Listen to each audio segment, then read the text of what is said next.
We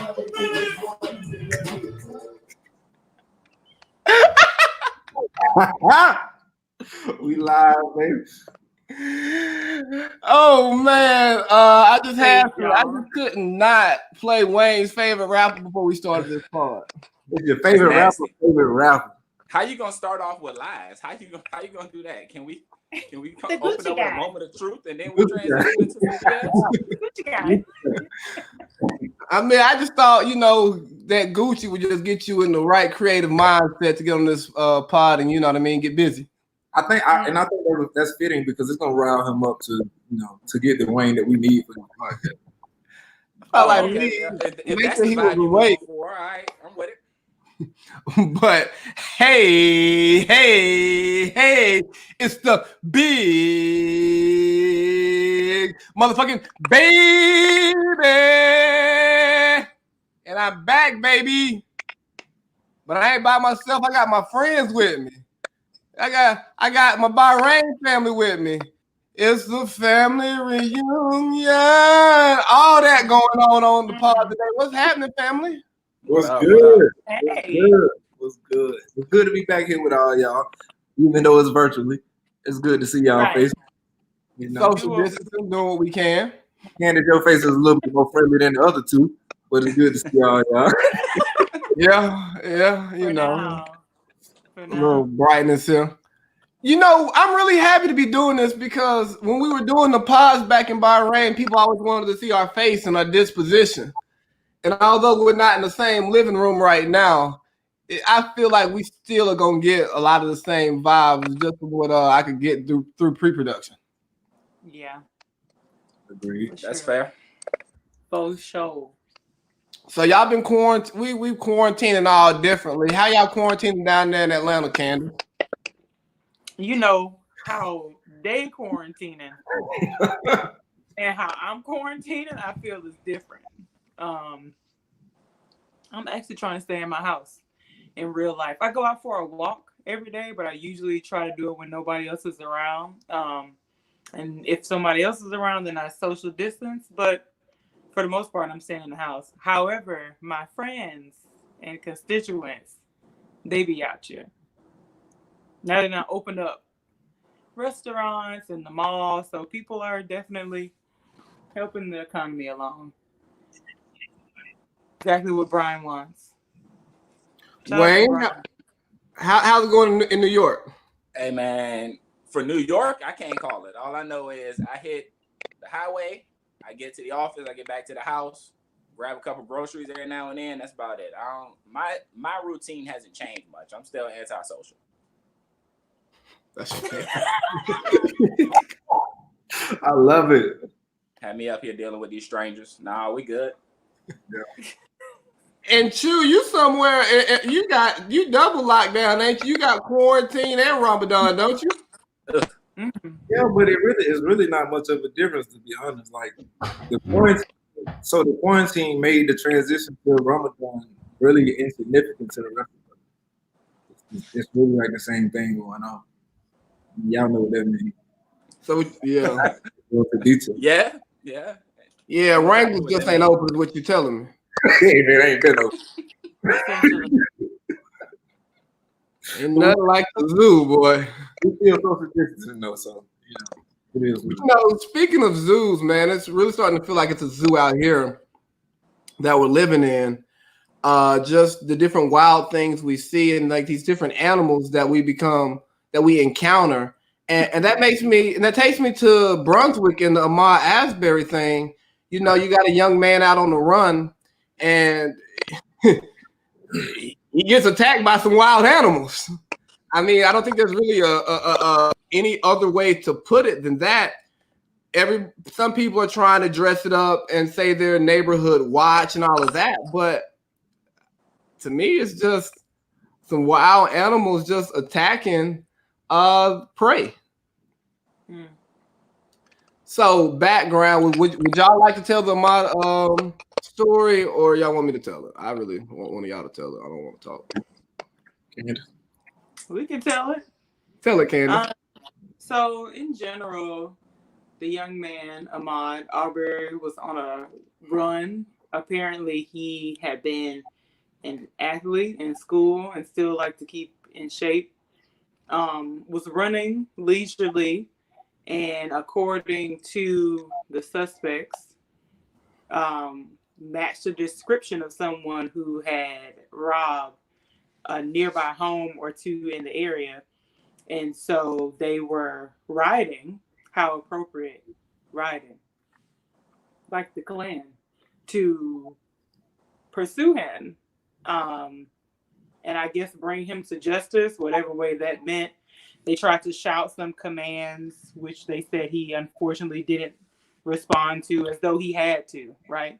And when he didn't, and they finally caught up with him, there was a struggle. The gentleman had some rifles, and in the end, Ahmaud ended up dead. And that was in February. So here we are in May. Somehow the video that one of the dudes who was with the two main culprits recorded was released. And now that the video has been released, the usual Sean Kings, Angela Rise, etc., got a hold of it, made a stir. People started calling, and then all of a sudden the guys got arrested in May after he was murdered in February. So can I throw something out there that I like when I was actually looking over doing some research on how I was going to say my piece. What I found out was a friend of them actually released the footage, and I think he was an attorney, but he believed that the footage would clear them of any crime, and that was the reason that he released it, saying that if Arbery would have just froze, he wouldn't have been shot. So I just want to put that part out there. That's nuts. Right. Yeah. You can even say that. Right? You're an attorney, right? But for you to even put that out there in the public, come on, man. That's nuts. Like, I don't know where he went, but it'll be back. We lost the host. He'll be back. We lost the host. So I think a part of my issue with that, right? When I sit back and I think about the tragedy that occurred, there are so many different scenarios that could have unfolded. But the biggest issue I have is why people won't just mind their business.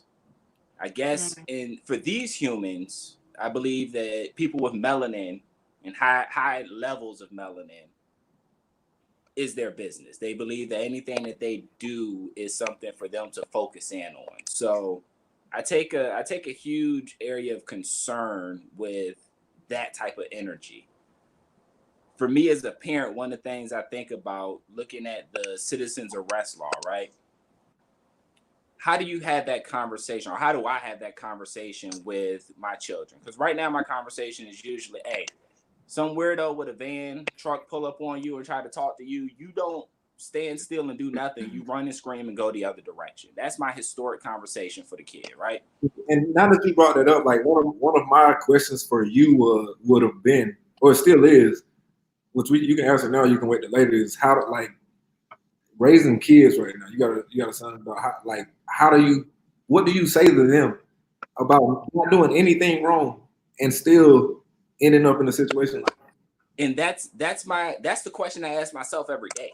Like, as a parent, you already come with a multitude of questions for if you're doing what you're supposed to be doing, saying what you're supposed to be saying. Are you on the right track? Are you off base? Those are things that continuously flow through my mind, whether it's about how I'm preparing a meal or whether it's how I'm teaching them an equation in school.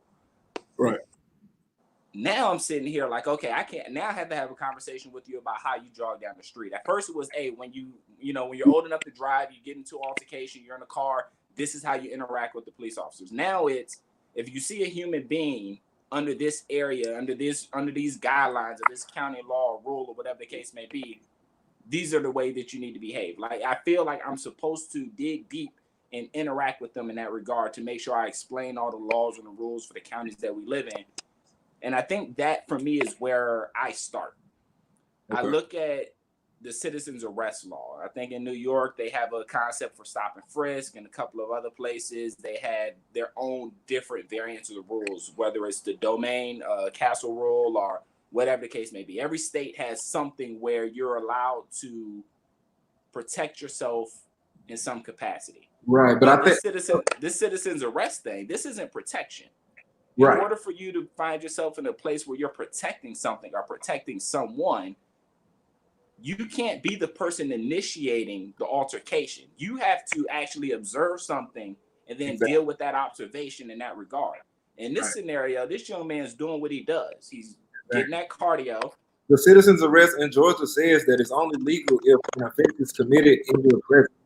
And the only arrest may be made is if the suspect is attempting to escape. So no crime was committed in their presence, for one. So therefore, there's nothing that he's escaping for if the crime wasn't committed in his presence. Agreed. And those are some of the things that I ask myself. Like at that point, I guess for me, step one is to identify and understand what the law is. What is the law for the area that I live in? Right now, I'm in New York. I know and I understand if we're walking down the street based on certain rules, regulations, what the governor put out, I need to be aware of what those things are for that portion of it. I go down to Georgia, apparently in Brunswick, I need to now comprehend the citizen's arrest thing. I guess I'll throw the question, Adam, you're a poli-sci guy?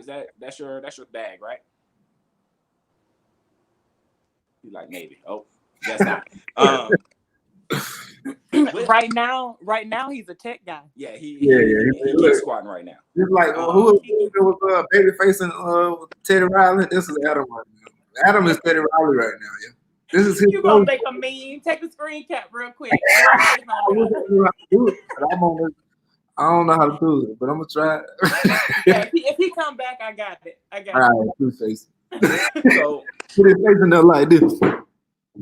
For me, I guess that's step one. Step one is understanding what the local laws are and then taking that information, articulating it to the children in a manner in which they understand it. Because right now, as things continue to change and evolve within the story that we're specifically talking about, it has impacts for not just his family directly, but if you're watching and paying attention, it should be impacting all those that are also living in that area.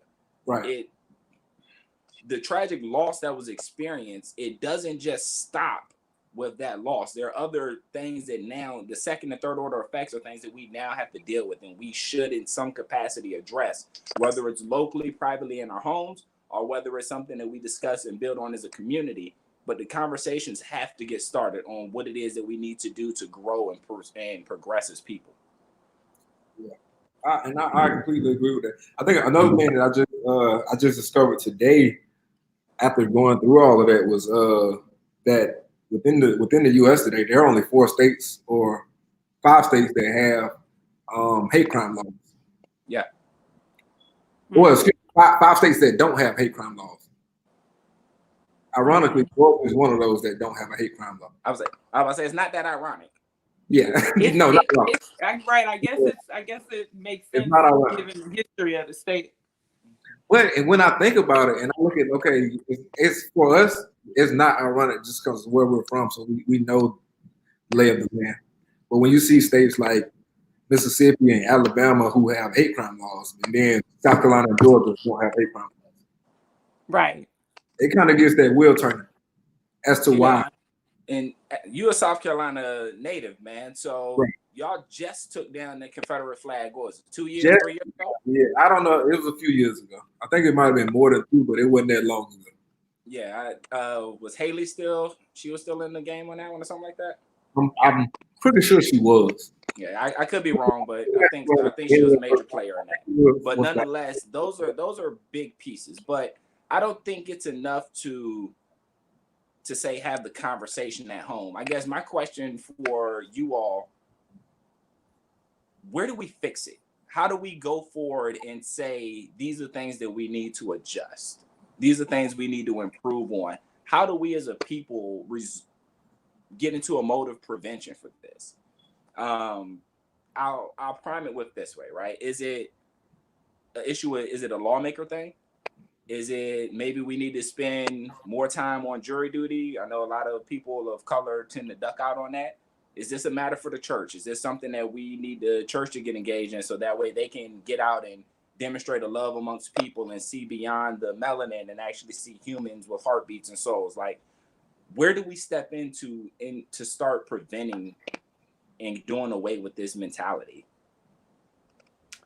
I think that's an interesting question because the mentality that we be charged, we as Black people, or maybe as a society, but led by Black people, obviously as the group of interest or who has special interest in this, would have to be doing something to change the minds of white people who see this as something that's okay to do.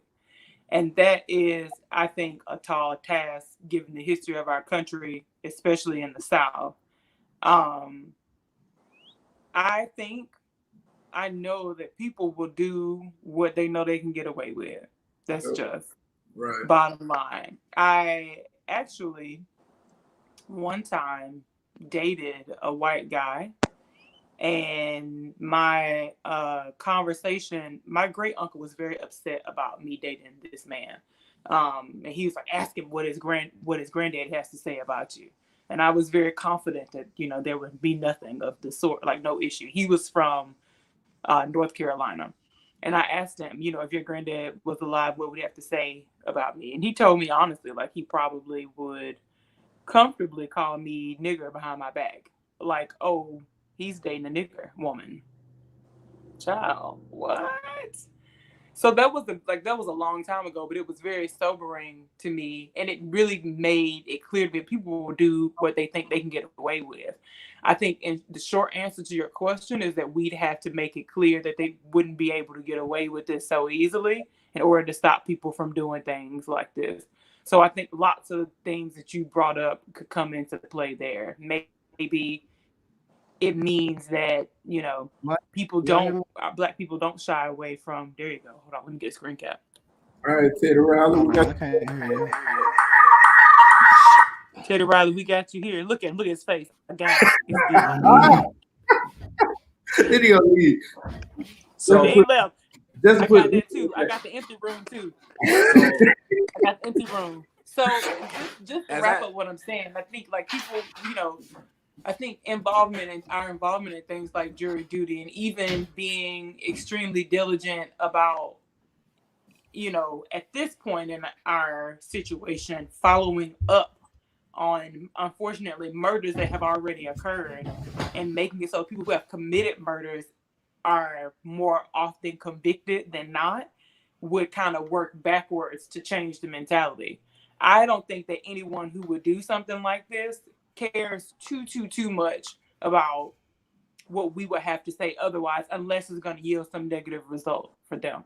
So one thing I would throw in, Wayne, which you threw something that I wasn't expecting. Not you asking, should we rely on the church? I think that part of it actually kind of hinders the progress within these situations. For the simple, there's absolutely nothing wrong with getting people together, praying for the situations, all that.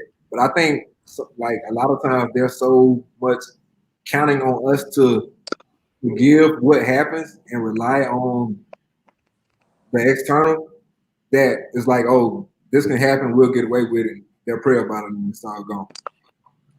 Okay, I think so. For me, when I made the reference to the church, it's not so much of getting together praying about it specifically, right? It's more so the message that's supposed to come along with the church of unity and love for all humanity. So that's kind of where I was hoping that the church would be able to take a role. The challenge is here in America, Sunday is probably the most divided time in the nation. So that message has a tendency to fall off as well. Considering the way that things have unfolded. I think about the perspective of us as a people when it comes to, I'll use the reference that from Candace's earlier. She mentioned how she dated someone of the opposite race.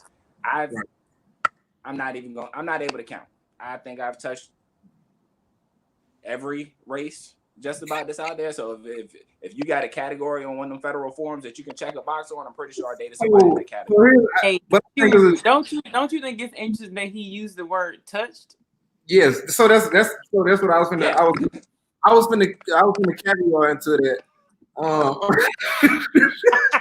You see what I did there with the caviar? I was finna caviar in that because Candace, she specifically said she specifically said that she dated a white guy. You said you touched. Right. Like that was my boyfriend. I can put myself in the same situation. I can tie myself into with you. I've touched different races, but as far as dating, it's only been black. Yeah. No, I can't say that. So no, he can't say that either. Yeah, I can't say that either. But that's because growing up, right? The why is Ronald got his chin on the video? Like, what is going on with him right now? I just want you to know that I'm getting all these screen caps, and we still can't hear you either, Teddy. Come on, Teddy. Come in, Teddy. We can hear you. You hear me now? Yes. So look, here's what happened. Okay, thank you. My computer froze in the middle of everything, right? This is new. Yeah, it's not new, but it's refurbished. Same. Yeah, so it froze. So then I had to grab the other one and then try to whoop the whoop. Am I echoing? We glad you made it back, Teddy. Yeah, well, welcome back. So we have some wonderful screen caps to share with you later. So where are we at with the conversation? So my question to the group, because we haven't transitioned away from Run with Mod. We're still there, right? But I guess my question to the group was, how do we resolve it? What does resolution look like? Candace used some examples as far as who she dated and how their grandparents felt about that. And I guess for me, that's one of the things that I've considered in my notes, right? Like, what does it take for us as a nation to get beyond this melanin issue that we have? A lady by the name of Jane Elliott, a long time ago, she did the brown eyes, blue eyes experiment. She laid out some very basic statements and details. And the conclusion to it all was, we should be beyond this issue that we continuously have with someone in their melanin, based on, where they originated in the world, their location to the equator, things of that nature. Those are all many of the references that she used in reference to how different we really are outside of the melanin. We have some cultural differences, some things that y'all do down in South Carolina or Georgia that doesn't happen in Virginia or, other parts of the nation. But at the end of the day, we as people are people. Right. And with that, Wayne, the differences that we have. So me, Adam, Candace, we are from the same area. You're from a little bit north. The difference is that a little bit north. The differences that we have, we are still able to get together and be tight, and we'll joke about it. But at the end of the day, we're still basically family. Like that doesn't divide us. Mm-hmm. And nor should it. And that was Jane Elliott's biggest piece. Like, we're divided by some of the most non-relevant factors in life. It's pretty out of control. Right. But that's where we were with it, Adam, before life started happening over there. I don't know which law of Murphy's it is, but if it can, it will. I believe that's the conversation. So, all right. Well, I think part of getting over the melanin problem is, you got to fuck your problems away. Hold on, I didn't mean to put this up here. Get these comments out of my face. Hey, one of y'all go to the banners and fix the banner. But nah, what was I saying? You got to fuck your problems away. And the way that you fuck your problems away is you just don't care about it. And then everybody starts to look the same and you become that Kardashian color. Hell no. You're talking about the physical aspect of that, right? Huh? Go ahead. Yeah, I think you're talking about the physical aspect of literally fucking your problems away. Right. But I'm saying it comes with coming together, and when people start looking the same, they identify with these people immediately, and then there becomes less of a melanin issue. Do you believe that though? No. Why should it have to come? Of course he doesn't. I know. Look at us now. Look at us now. He look like that fucking meme right now, the moon face. You my friends for anybody that's following me that don't know I talk like this. So here's we all another piece, look right? like different color emojis to Adam's play point. So obviously that doesn't work because we tried. I mean, not intentionally. We didn't try that, but that has been done. Yeah. So, but really, I think it's humbling ourselves. It's people. It's color. And I mean, there are cultural differences, but the cultural differences aren't just because of color. Because I remember when I went to Morehouse, I identified more with rural white people than I did a black person from Southern California. But I'm not gonna let you hold on. I need clarity on that, right? When you say you identify more, what did you identify with? Was it lifestyle, behaviors, tendencies? Lifestyle, behavior, common interest. Yeah. Okay. Even down like the way I dress, like some of the way I talk. I grew up in the country. Yeah. And I agree with that because like when I went to college, right, that was the first time that I had been around I was outnumbered by like males that were black, but like acted white, talked white. So it was a culture shock for me and one of my homeboys. Like that was different for us. We had never seen that before. So being around people that, you get to somewhere where you're more of a minority than where you come from. And the people that you think you can relate to, you can't. So that was new for me. Not today where I'm at today, like I get it. But back then, like that was the first time I stepped in that environment. So I feel you, Chew, and I saw your little air quotes around the little acted white conversation. I don't like that language. Right. And so today, I'm with you on that. But back then, I didn't like. That's what I like. Hearing that, that's what I knew. That's what acted white was to me. Okay. I can understand it. Like some people might say I act white today, but if you know me, you know I don't. It's not even a thing. But like then, that's what I thought it was. Nah, when I met you, I was a little worried. I thought you was a little, you know.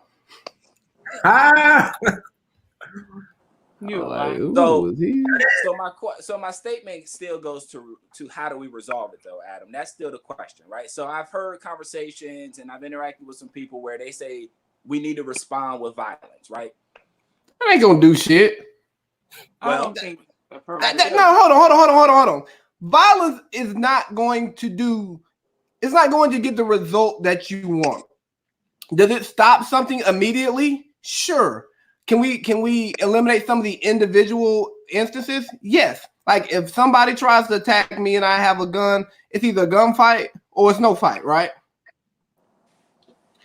But the idea of we're just going to use violence, it parallels to what's happening in the world. You go to a country, you kill some people, and you say, hey, listen to me, let's be friends. No, you killed my daddy. You killed my uncle. You killed my brother. Why would I want to work with you? And it's the same thing in a race fight. Granted, we're on the victim side of it. Like, hey, white man, you killed my people. Why should I trust you? Like, why I don't trust you, the individual.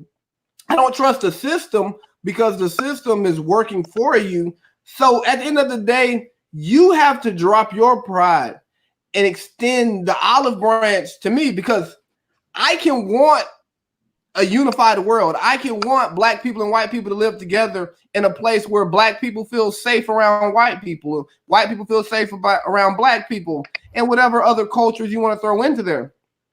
But if the person who is the aggressor doesn't do it, it doesn't matter how I feel. It doesn't matter what I do.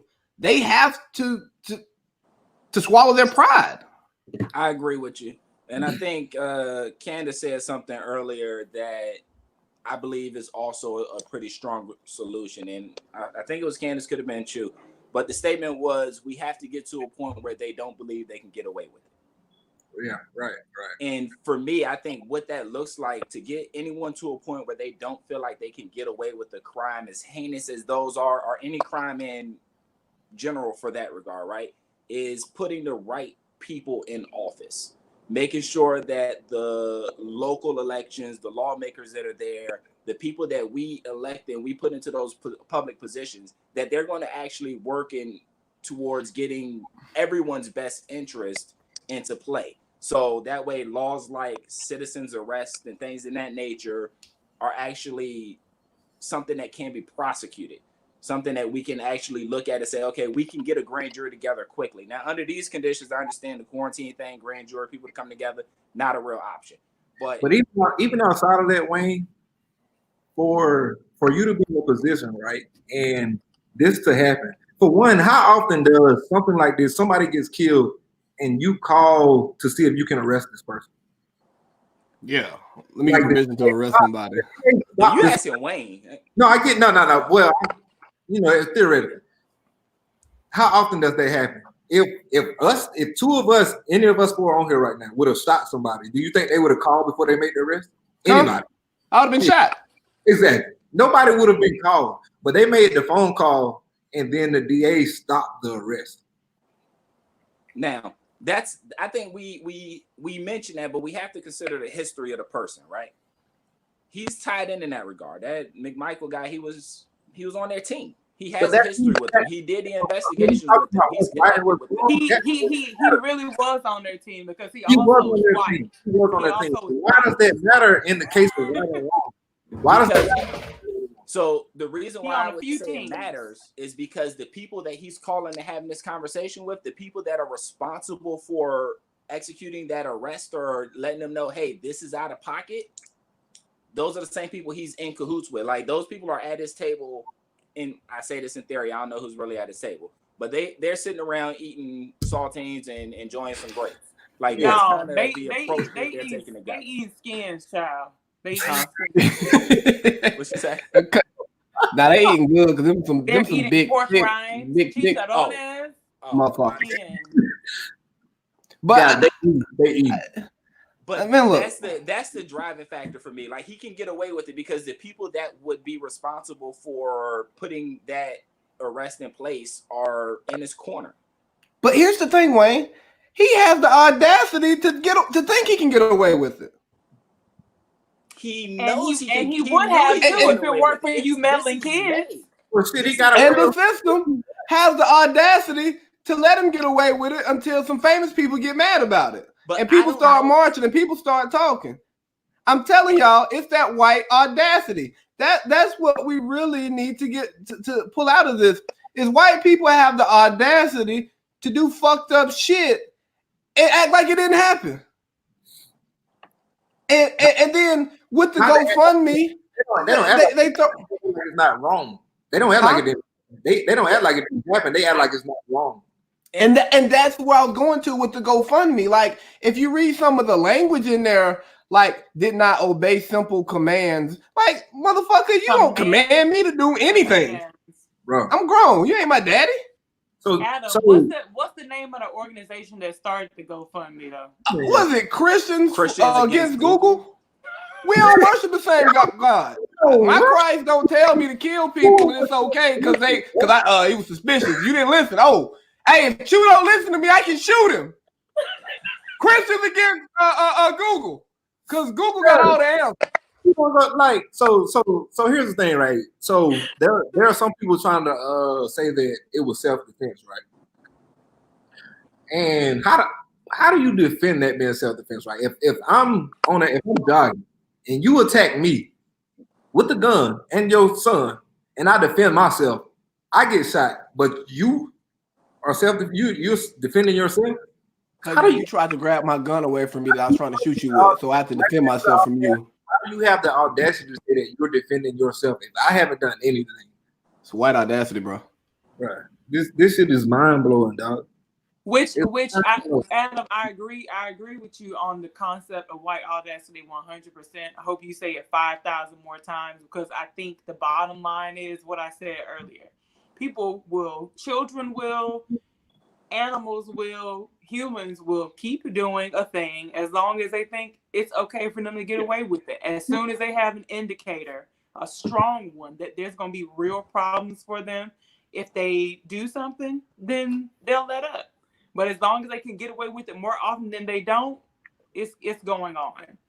Adam, I hear you with the statement. The words are tough for me though. I can't put this into a white audacity piece. I understand your statement, I understand your sentiment, but I struggle with it being white audacity. Now, and why is that? Some ignorant people out there that are making these decisions. In this scenario, they were white, but it's not just white people that are doing ignorant things. In this scenario, yes, it is absolutely. I struggle with the audacity part of it because it's this particular group of what I'll call them supremacists. I'll throw that label at them. Okay. Because they fit in a certain category with a certain way of thinking, they have a certain mentality. I'll take that approach with it, but I can't say the white audacity because that's different in many scenarios. But it's also similar in many scenarios. There's also a common thread between lots of events over a long ass time. Agreed. There is a trend. Yeah. And for me, it's the trend and the explanations. Like when you talk about a command, I don't work for you. You don't own me. What? You don't command anybody but your kids. And that's where that supremacy piece comes into place for me, Adam. The audacity of you to have a state of mind where you can walk in front of me and say, you need to stop moving. That's white audacity. When it sounds like I think I understand what you're saying. In the case that the person who's exercising that kind of supremacy happens to be white, perhaps it's white audacity. It's just that the idea can span across cultures. Right. It most definitely gets span across culture.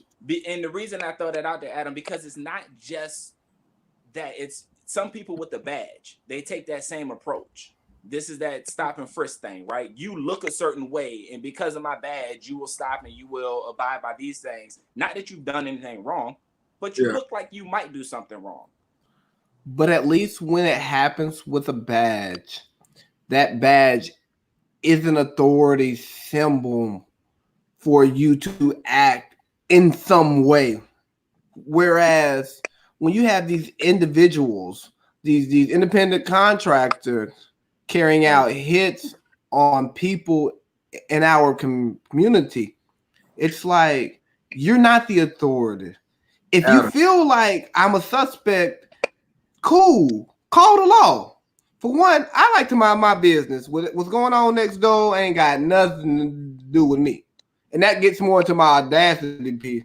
Like, mind your business. Why you care about what I'm doing? It's not affecting you. Stay over there. But in the sense that you do care, just call the law. Say 911. I think we got the robber. I identified him. It's small town. Come on, bro. Y'all gonna be over there in 3 minutes. A white man called the police. He used to work for him. Right. He probably still would have been arrested. If Right. Yeah. He was going to jail.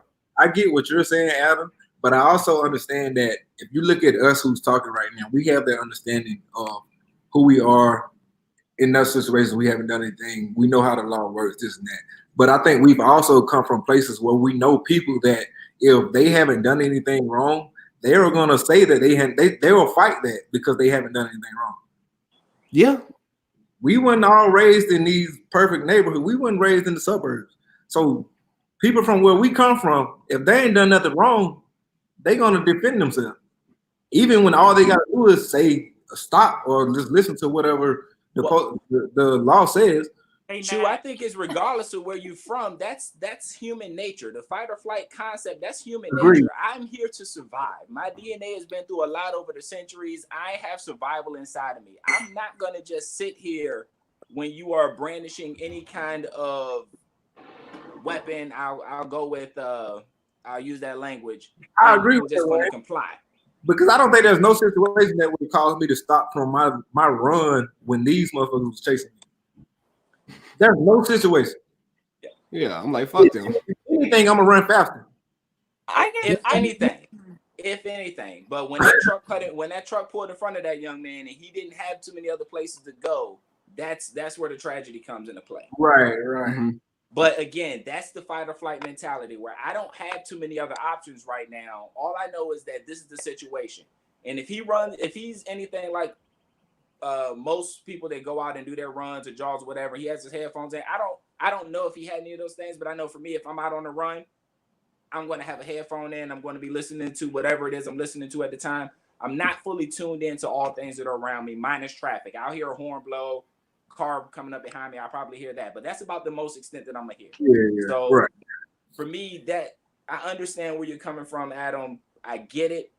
I just think that language of white audacity is challenging for me because it's not just white people. That's fair. And I think that's a good pivot point because we've been here for 40 minutes. Jesus Christ. I missed half the conversation. I couldn't get your music together, couldn't get your sounds together. Man, look.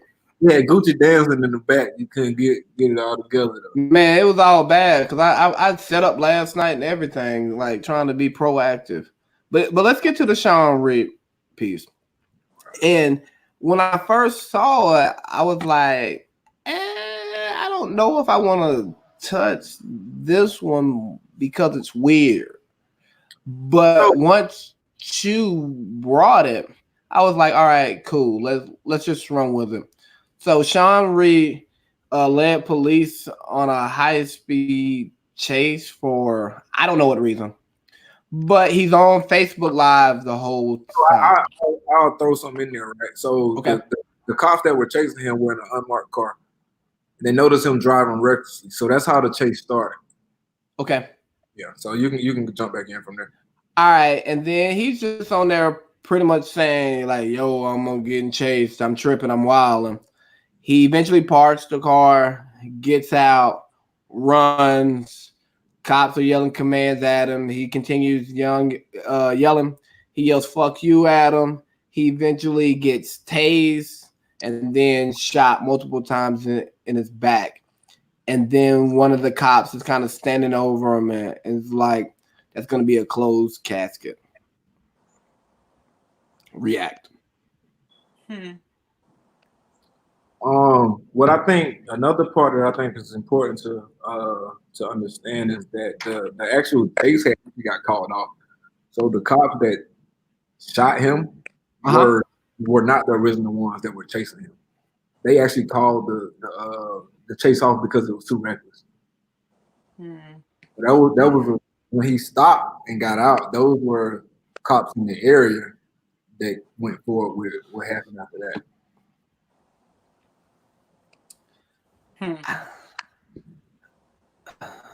I just struggle with this one because it's a situation where he shouldn't have died. Right. But goddamn, son, how many things did you do wrong just to put yourself in a bad situation? Like you're going to jail, period, for being a dumbass. Like I don't even know why you're running. You may have a good reason to be running. Probably not. But it's like you want to say if you wouldn't have done this, you don't go to jail. I mean, you don't get bothered. You can't say that, Adam. And the reason why you can't say, well, you can say it, right? The words can come out. But just because of the case that we started off with, you can't believe. Beyond the case that we started off with, we can walk through this nation over the past couple of years and we can look at individuals that were choked out for selling a cigarette here in New York. We can look at individuals that were shot in a car reaching for the documents. We can look in front of his wife, in front of his children. Like we can look at so many scenarios where individuals have been shot for doing less. So it's tough for me to look at any scenario and say, hey, if you would have done this, you'd have been okay. Because that's not wholly true. You could have stood perfectly still, laid on the ground and been choked to death and nothing, the same language, same situation would have occurred. If you could have been sitting in your car, same situation would occur. So for me, I'm at a point where I don't know if he'd have done anything different if the situation would have ended any differently, especially in that area. They were Indianapolis. Yeah.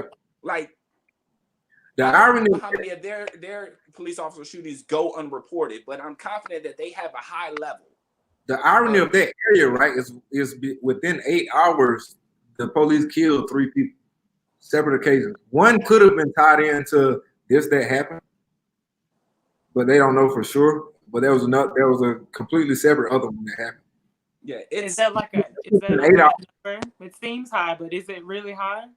Right. For me, yeah, it's high for me. If that's the person that you want to call to the scene of a jogger who's in the position of a citizen's arrest, you want to call that same badge bearing person to the scene, and that person, yeah, it's high for me.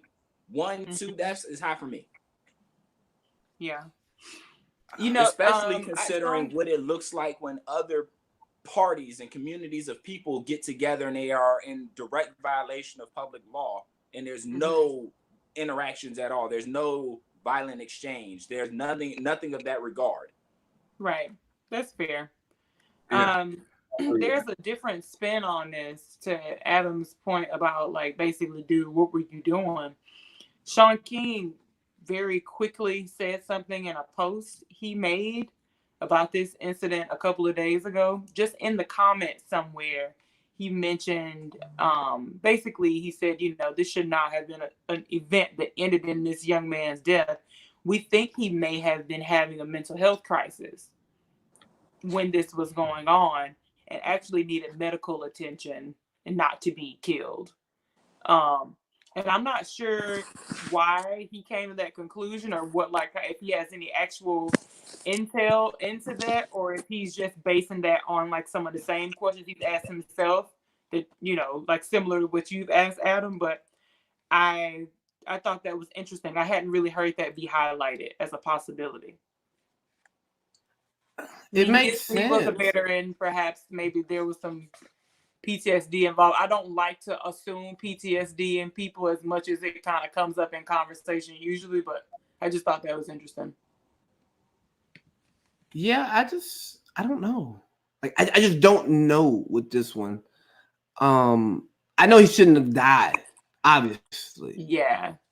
And the joke that was made over the dead body is what really bothers me. It's like, damn, bro, y'all just killed this person for what reason? And you're gonna make a joke about it. Like it's not even a human. Like he doesn't have a family, a mama, siblings who were on the news crying about this, like in the moment.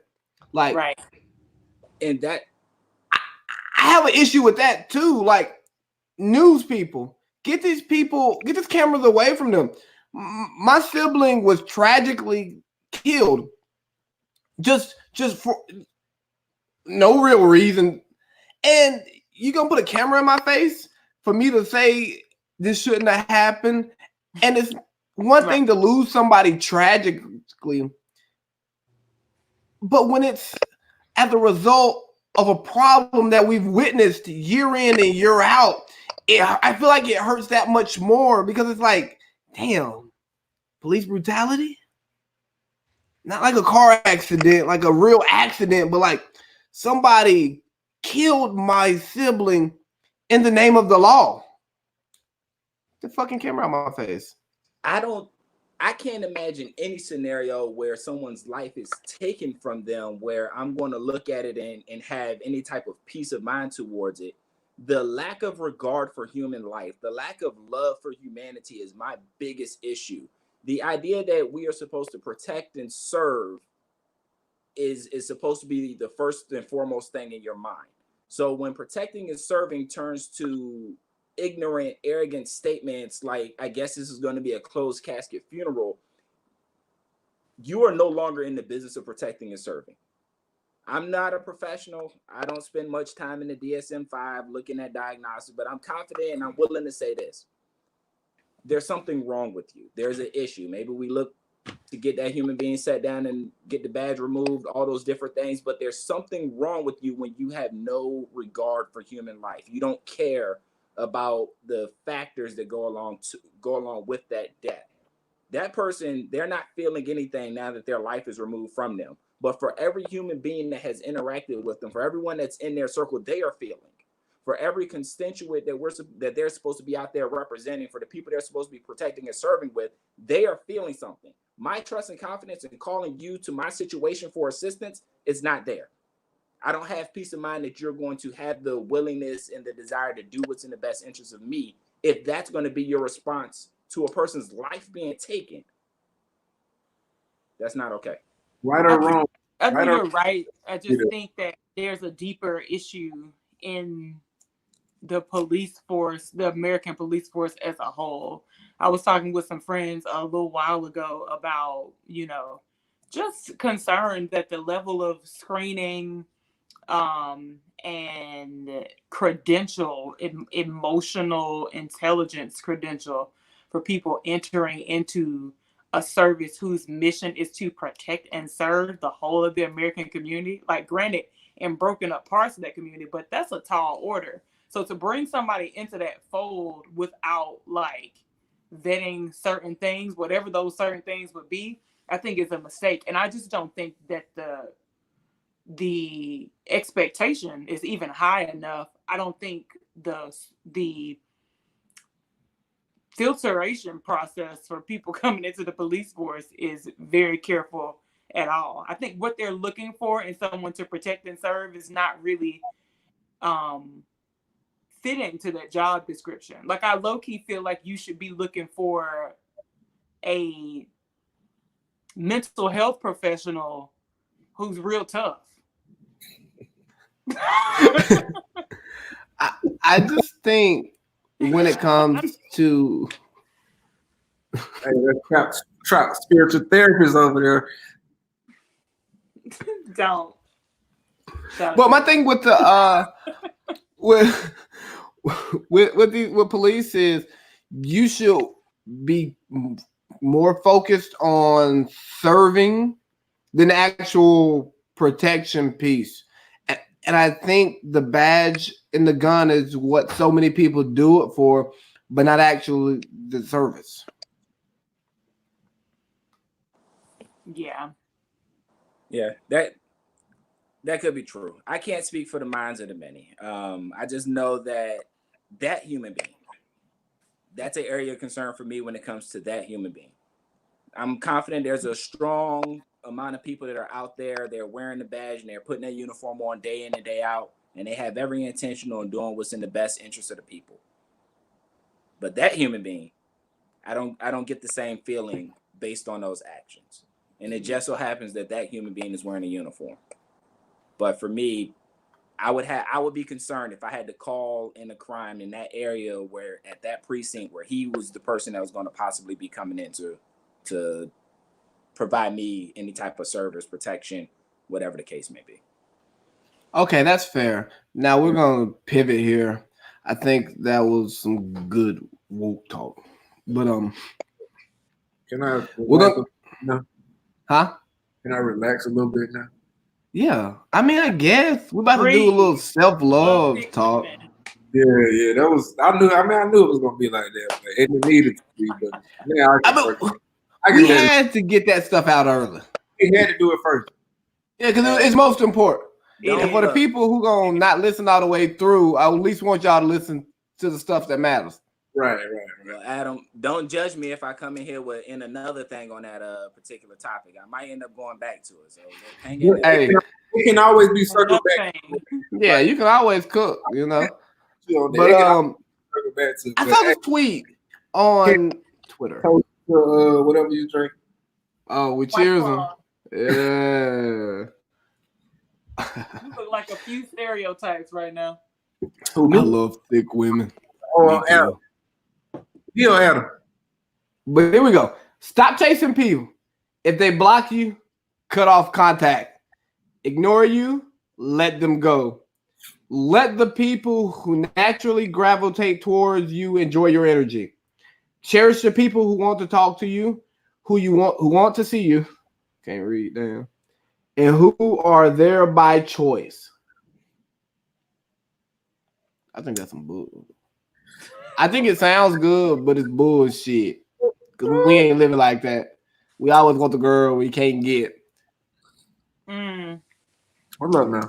That's you talking about Janae? You talking about Janae? Well, I can get her. I just got to see her. Yeah, the sin is the part that's gonna be tough. Yeah, I know. What's gonna be tough?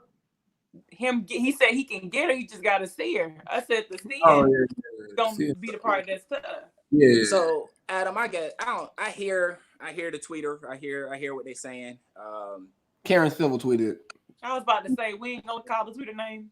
Thank you. I don't care about the name. I know you don't. Yeah, because for me it's the sentiment of the message, right? The message itself is saying, "Hey, why are you chasing people? Or let people naturally gravitate towards you." I think in the way that we live today, if we base it off of that natural energy, if we don't put some type of effort into our relationships, we won't have many relationships, if any. We are going to be some lonely people because we all get caught up in our day-to-day life. So if I don't put forth an effort to reach out to Candace or Travis or AC, if I don't put out an effort to reach out, y'all could get just as busy as the next person, and vice versa. If you don't put in the effort to reach out, life is happening. So I'll check my phone. Oh, there's a message in there. Let me reach out. Let me be in communication. I don't see that too different as chasing.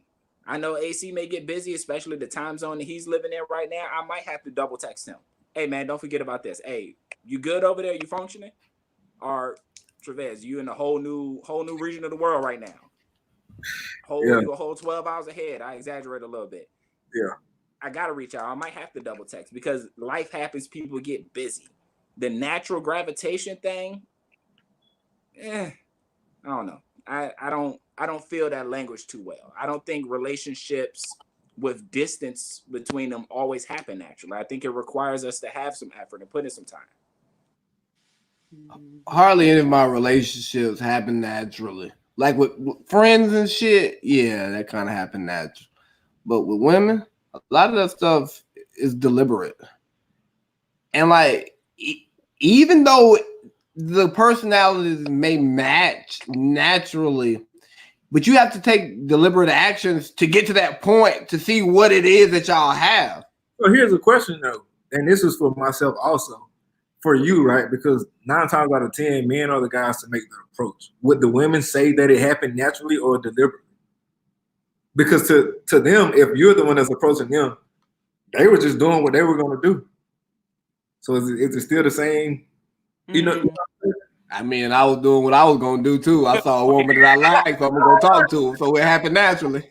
I love it. Right. I love it. Nobody was outside their character. Well, it's really natural. It's maybe, natural. yeah. It's not deliberate. It's natural. That's what you were going to do naturally. That just happened to be the person that you were attracted to. My thing is, if I want to talk to somebody, I'm going to call them. I ain't going to wait on them to call me. So if that's not natural, that's me chasing a conversation. If I want to talk to Chew, I'm going to call Chew. Because Chew might not want to talk to me when I want to talk to him. But if I got to tell him something, how the hell he going to know? Yeah. You got to... These people are just so damn lazy. They think people are supposed to do what they want them to do. The world don't revolve around you, Karen Civil. Put in some damn effort. One thing that I appreciate, and I don't know how I learned this at an early age, but one thing that I did catch on to at an early age is that, like, I think it was more so me leaving, and a lot of my friends were still back where I left from, which is we're all dealing with different stuff, right? So just because we don't talk all the time, there's no love lost. It's nothing personal. We just got stuff going on, and we can go. Me and Adam, we typically don't just because we talk in that Instagram chat damn near every day. But we could probably go 2 months without talking, and we'll pick up the next time we talk like we just talked yesterday, and still be cool with it. It's nothing personal. But everybody don't operate like that. It's true. Yeah. It's true. Like, hell, I don't remember. I haven't had a phone conversation with Wayne in forever because his schedule and my phone talking hours don't mesh. I think I'm gonna tell you now. 9 p.m.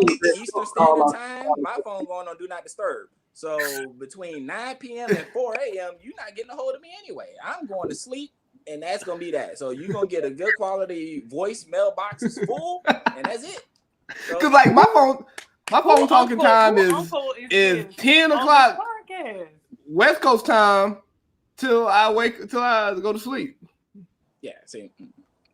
Yeah. But y'all, I guess to stand against that text for my overthinkers that exist, right? Like Adam, I don't know who all's out there as far as the audience goes, but for the overthinkers that exist, there are overthinkers out there that are like, well, if I call this person, they're busy, so I don't want to call them. I don't want to be a nuisance. I don't want to be bothersome to them. You have to put in the effort. You have to drop a line. You have to do that. Don't get to a point where you think that you're a burden because you're reaching out. Because in some scenarios, I might be too busy to pick up the phone to call you, but I'm not too busy to hit reply to your text. So for me, reaching out, putting in that effort, it's okay. And for those that believe that, well, if you're not thinking about me or whatever the case may be, then maybe we shouldn't be in communication. Seek help. Thank you. I'm so glad you said seek help, because I really have to go somewhere else with it. The feelings that I have about it are, I have two really big problems with it. The first problem, the first problem Wayne just kind of segued into.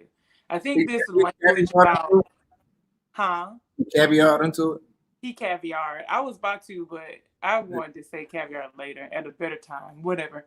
So I think this concept of cherish the people who want to talk to you, who want to see you, who are there with you by choice, to Adam's point, is a very self-centered. And I don't think that it's self-centered because, well, I do think people can tend to be very self-centered, but I think a lot of the reason why we are self-centered as humans is because it's easier for me to assign duty to you than it is for me to deal with the reason why I can't accomplish duty that helps our relationship work. So, for example, if Wayne thinks it's easy to, I don't have a problem with reaching out to people. He doesn't have a lot of, or maybe any, like, personal, mental, or emotional work to do in that space.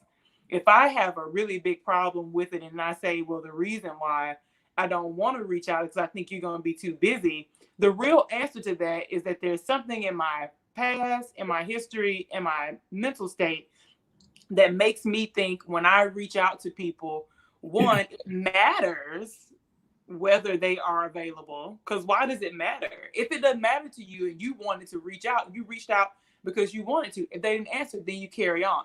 Whatever residual happens after that is a signal that there's something that needs to be addressed in that area. And that's not somebody else's fault. That's for you to manage. So I think that what she's saying is leaving that whole concept of internal workout, and it's very like haphazardly just pushing stuff off on other people. My other problem with it is the idea of letting the people who naturally gravitate towards you enjoy your energy. I'm not sure I agree with that. I also am not sure I agree with the words "stop chasing people," because in some regard, I think you as a person should at least be chasing. Waterfalls, just stick to the river and the lake that you used to. I got a problem. If you don't get that DJ Screw version of that song, I got a problem with your song. I got a problem with your song because do not stick to the rivers and lakes that you used to. Like, don't you want to go to a waterfall sometime? I'm trying to get to the ocean. If you never chase people, then you won't even chase the person who you want to be. Maybe you want to up a level, okay? So if you cut this chasing idea out, then maybe you won't even be going anywhere. That happens in most relationships, period. Like there will be one person that's chasing. There's never a time where two people mutually meet each other and they're right there together. Somebody from the somebody, and that's okay because in long-lasting relationships, that dynamic changes from person to person over time. It's never the same person, and you yourself, that the people who gravitate towards you enjoy your energy. Also, your energy might not bring in the people that you want to be gravitating towards you. Or it might bring in the ones you want, but not what you need. Or you think it's bringing the ones you want because you think that you're someone who you're not. Your They energy won't flip. pure D trash, and you think that you're a golden egg, sis. You are rotten. Did you write that? Did you write that, Candace? It felt like you wrote that one. But I feel like I should put it down. It's like that need to go on a if trash t-shirt. is continually coming to the yard, there's a common denominator. That's all I'm saying. So, and maybe in her, I know her perspective is coming from a different angle, but my point is just the people who naturally gravitate towards you might show you something other than love.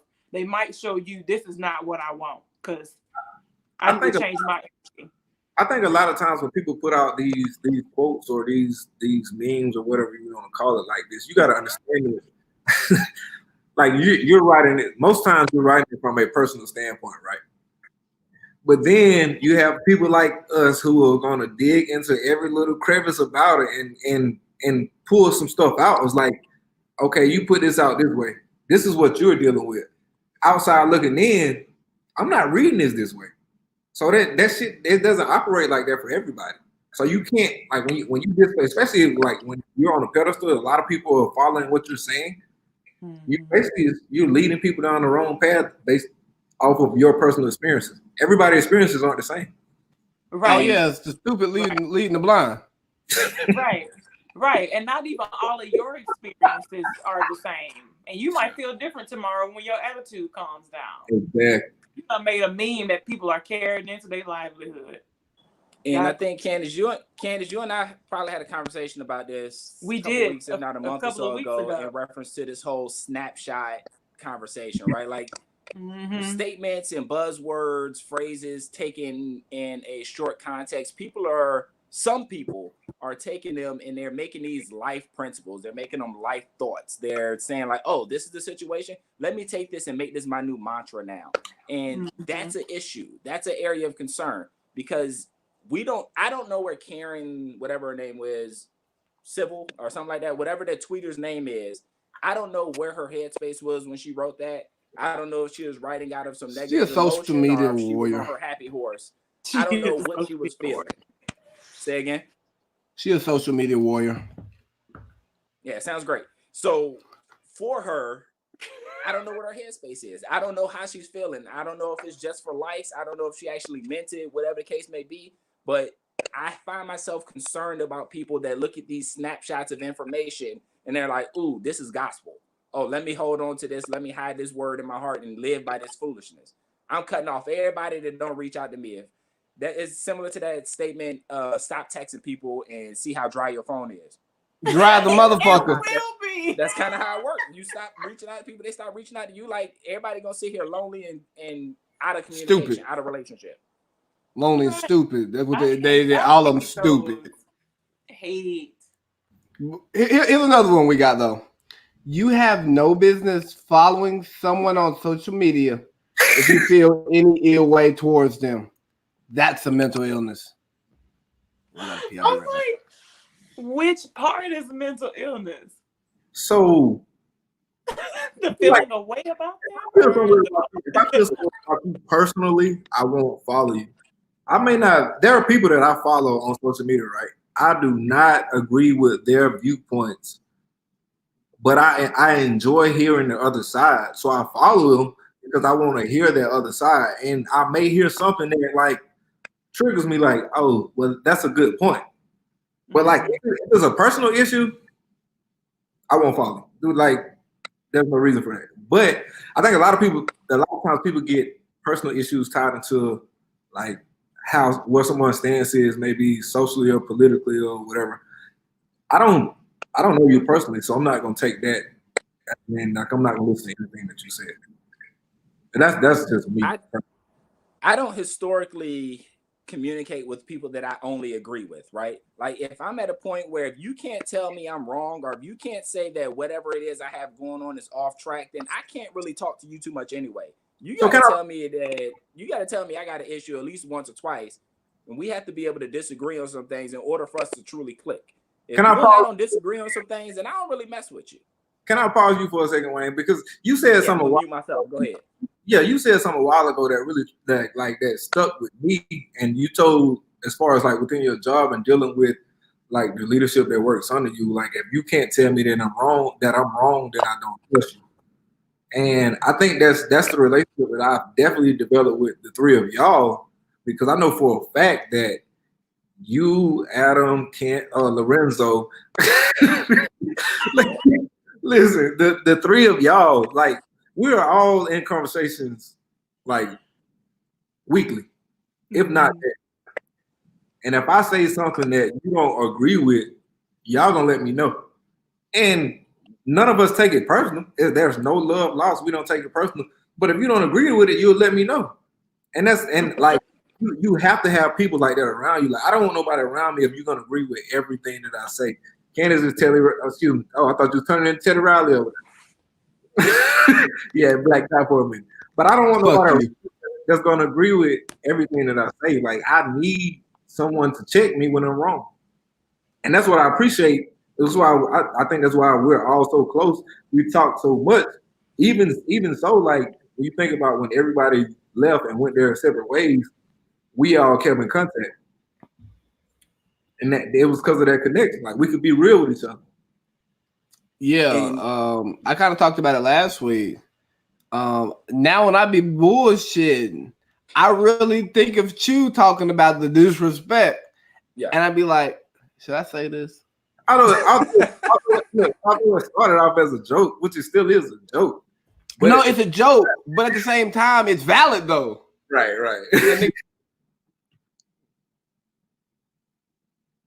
Wayne, is everybody messing up but me? No, I had to step out to close the window. No, but Adam froze on my joint right now. Oh, yeah, that's probably the case. Yeah, Teddy Riley been on one all day long. It's all good though. Hey, dog. And he froze with the drunk face. No, I wish I could screenshot this joint right now. I screenshot something. I'm pretty sure I'll be in the same position as him. Yeah. But that's where that's a big piece for me though, Chew. Like if I'm at a point where everybody I communicate with, it's the Emperor's New Clothes. I don't know if you remember that kid's book, right? The Emperor's New Clothes. Yeah. You remember that story? Yeah. So, I prefer to have a group of people around me that's like the baby at the end. That's going to look and be like, hey, you naked. Like, I need you to let me know when I'm off track on occasion. Because if all we doing is agreeing, there's no way for me to grow in that scenario. And growth is vital. Growth is vital. And I completely agree. Like, and I think there's a certain level of maturity that you have to gain before you really appreciate that. And you can say that that's what you want. You want people to be honest with you and keep it real with you and not lie to you. But at the end of the day, like until you actually in that, you're around people that are constantly doing it or giving you that honesty, you don't really know if that's actually what you want. Facts. I know I'm just jumping in. I done missed whole parts of the conversation, but you ain't missed much. Adam goes up. We had a whole sidetrack. I was about to say, T. Riley is gone again, Teddy. He's gone again. Look at it. Hey.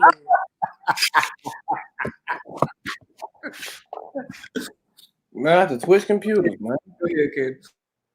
Oh, so I think you're 100% right, Chew, because for me, I think I have told all of you that I didn't realize that sort of dynamic was really what I needed, and then it became what I wanted until we kind of got together in Bahrain. So it was an environment. I mean, it has carried over in like our individual relationships and conversations, but it definitely was an environment where I just called it like a high accountability situation. It wasn't that you were just going to be able to do anything and think that nobody saw it. Like they might not say anything about it or they might not get you then, but at some point, like it was going to be a question or you were at least going to be challenged on your idea. Whatever you chose to do, like we're still good. No one is like shunning you or shutting you out because you make your choice. But challenging and shunning are different things. So I definitely realized among our group that's like the dynamic that I prefer. It made me question some other friendships that have been a little bit more coddling. So look, Adam, we said we was going to give random shout outs right now. So this is this is probably the most respectful shout out that I'm gonna give the rest of this pod, because I'm gonna give a shout out to you because of this union. Wouldn't have happened if you wouldn't call us all together. So I'm gonna give a shout out to Adam. But any other shout out they have in the rest of this pod, it will not be respectful at all. It's gonna be so honor. Yeah, all I need is Lorenzo. So I got another question for y'all. Post says, right, the only person who's qualified to determine your worth is you. And I think that worth is determined by the market. Like, you can feel you are something, but at the end of the day, you are what the highest bidder wants. So you can say you're not crazy, but if ain't nobody dealing with your ass, you might be motherfucking crazy. Wayne, take the helm on this, though. Not the helm. I'm gonna mute myself. What marine term do you have? Sorry, I ain't supposed to say that.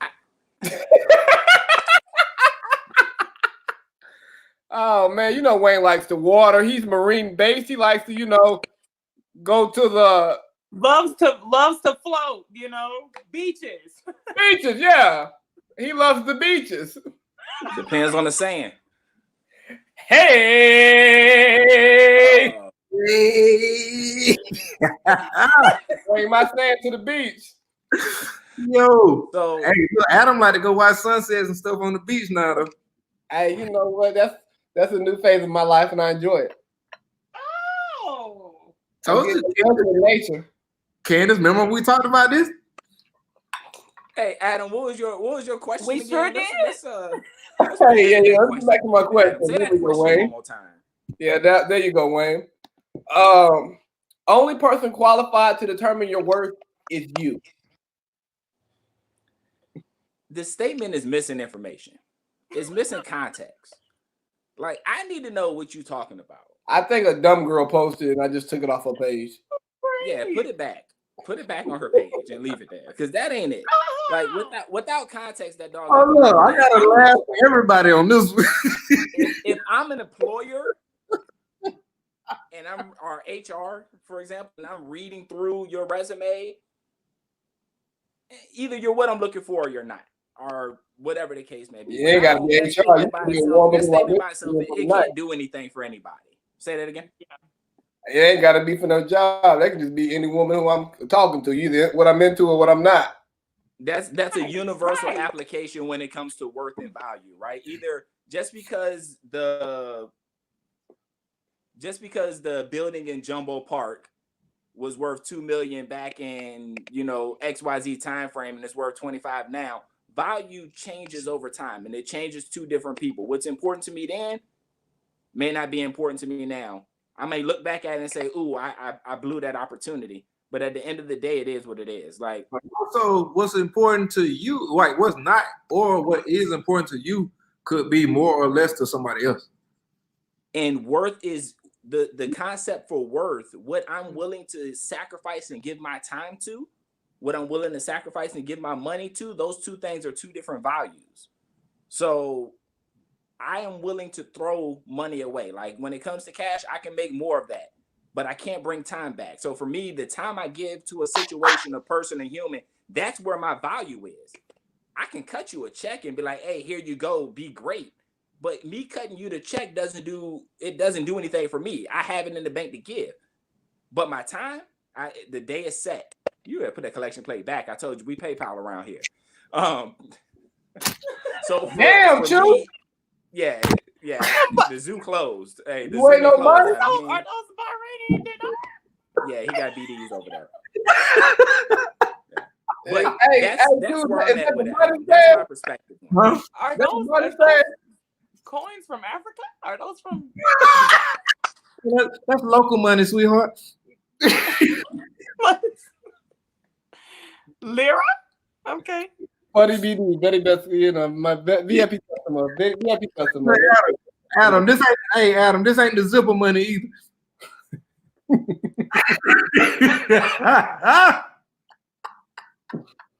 Man, look. I'm about to skip some shit. Goddamn. We about to go to my goddamn topic, right? I'm sorry, man. What you said was completely true, and I didn't mean to interrupt that shit like that. But what you it was a trigger that caused me to. Yeah, it was my fault. Well, no, I can't because It I was was passing definitely at the same time as you was throwing it. So never mind. I won't take that blame. That's Think about self-love. I was thinking about the blue flame, Candace. Stuff and ain't your fault. I was thinking about the blue flame, Candace. Hey, but I got a question for y'all. What if humans were asexual? What if we didn't have sex? What? What you mean? This is such a great question. Well, hold on. What you mean? What if our method of reproducing was not the pleasurable feeling that is sex? It's more a, she drop off the egg somewhere and you just drop a nut on them and then you have a baby. Well, like we like fish. Hey, yeah. I say it like this, Adam. Future's music wouldn't be so appealing. That's your response? Who you talking to, me or Wayne? I'm talking to Wayne. What he said? Say it again, Wayne. I said Future's music wouldn't be so appealing. Hold up. That's a good trigger point right there. Listen, I ain't gonna say trigger, but it's a good point because I don't like that word trigger. Yeah, I mean, a big trigger. Just as much as I don't like toxic, but that's a good point because a lot of the stuff that he raps about is because of humans having sex. Like a lot of the issues, it's derived from humans having sex. Ooh, he wouldn't be the artist that he is today if humans couldn't have sex. Issues derived from humans having sex. Collection played his bag. I'm gonna leave this here. I feel like we don't need it. Talk to me. So, but I hear your question, right? I hear your question. I think for humanity, it's a game changer. The single parent household conversation changes. The dynamic of mommy daddy issues has the potential to change. Because at that point you're truly choosing. You choose sexually as well. You choose through intercourse as well. But in that scenario, you're looking at it. You're like, no, my intention is to put this child right here. There's no more oopsies. There's no more accidents. There's no more maybes. I want to make sure that I add life to that scenario. Now, the other side of that conversation, though, Adam, what you leaning on? Because I know you're poking at something. So what you really trying to get to? Are you going to get to what you getting to, or would you like? Go ahead, Candace. I don't know. I don't know what it is yet. So I want to hear you go with that disrespect. Candace, I need your response. That disrespect is back. That's between y'all. I ain't in that. So I was just reading about something called sexual transmutation. Has anyone heard of it? No. No, it might only be a topic for those of us who are trying to be celibate in these streets. I got I don't know them. So I think that would just be me. So okay, go ahead. You could let me enlighten y'all in that case. So sexual transmutation is the concept of placing basically what it says is, first of all, your sexual energy is more than what you think it is. It's not just about the act of copulation. Your sexual energy is actually your creative force. So foreplay. It could be acted out through foreplay. Okay, that's a creative action. However, the idea is you could take energy that you have, that you want to have sex with another person or with yourself with, right? And funnel that into something else. It don't work that way. Listen unto me. So I'm putting the collection plate back further. Unto me.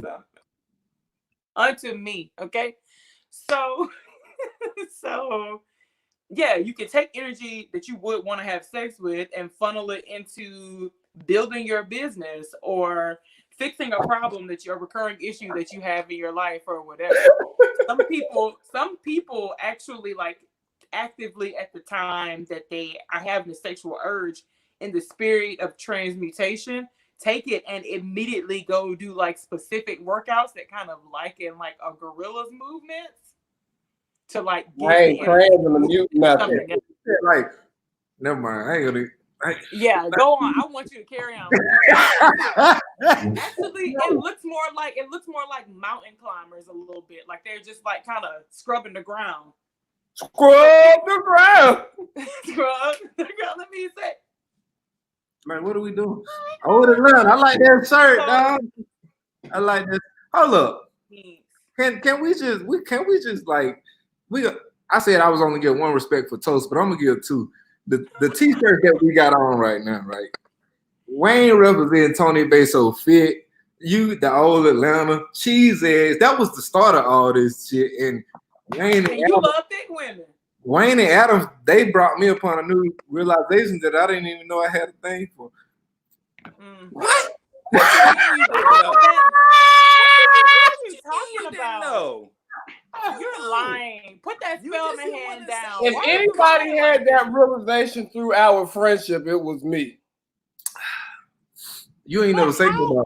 But that doesn't even make sense. How did he come to a new realization of that? Okay, here's my thing, right? Here's my thing. I ain't gonna get into that, Candace. I don't know why we caviar into this. My spectrum is here.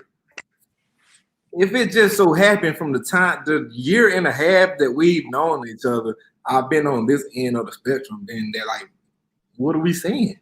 It's a trend. I'm 29 years old. I got 27 and a half more years of the other side. Not in the half. Shut up, Wayne. I hope we don't go back that long because that's a conversation we need to have, and you might need some real therapy, not no trap therapy. No, goddamn well that it don't. He called me. That was rude. I hope Sabrina Bush Brown ain't one of these people that watching this shit right now. Well, Sharon ain't got social media, so I don't be worried. I would have been disowned. It's too early in the day for my mama though. She catch it by 1600. Okay. Really? 1600?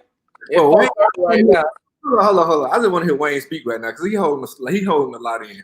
So, brother Wayne, man. You pull some Adam disrespect right there. That ain't. You knew. You got prerequisites and you acting like it's brand new. You knew. That may have been the first time you said it, but you knew. But man, don't be shimmying over here, man. You need to transmute that sexual energy right now. So yeah, thank you. There you go. That's a good gorilla move.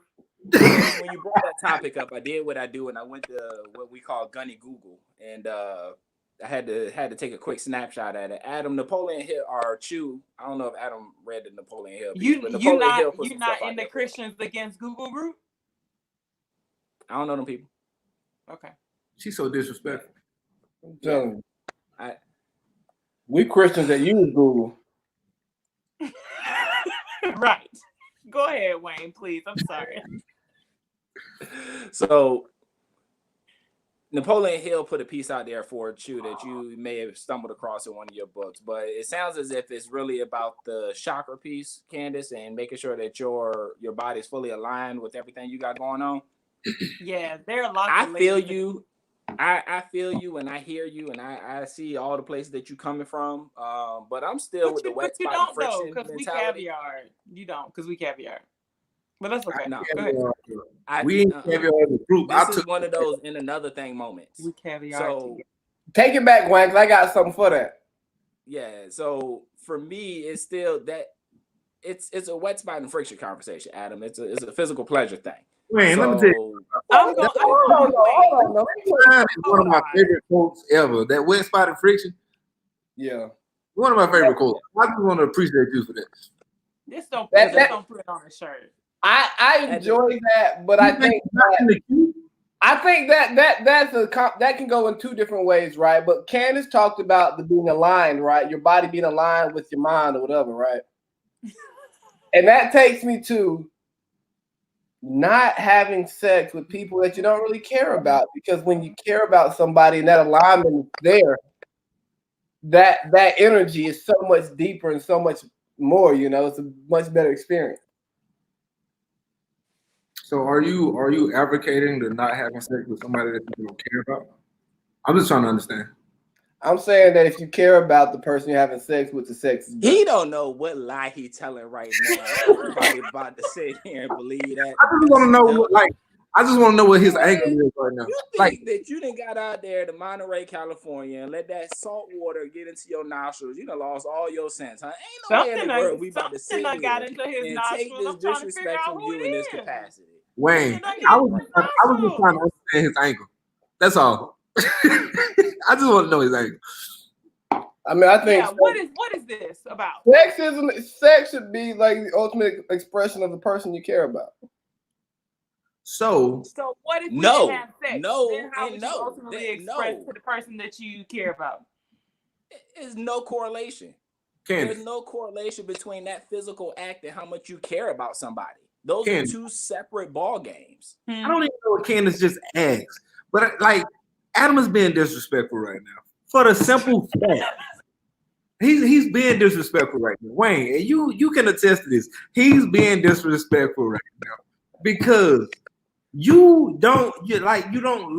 Never mind. We don't have to go there. You being disrespectful. The end result. You said he being. Why are you saying he's being disrespectful? Because he don't believe what he's saying. Listen. What is he lying about then? We're not talking about lying, Candace. No one's lying here. I never said he lied. I just said he being disrespectful. What's understood ain't got to be explained, and I think this is the time when I just sit my white car and carry on. So it doesn't have to be explained. Very well. I don't mean to leave you out, old Atlanta, but you know what's going on. I'm here for whatever you all think is appropriate. I just want to know. Put that Spellman hand down. I just want to know why we're talking about what if humans didn't have sex. I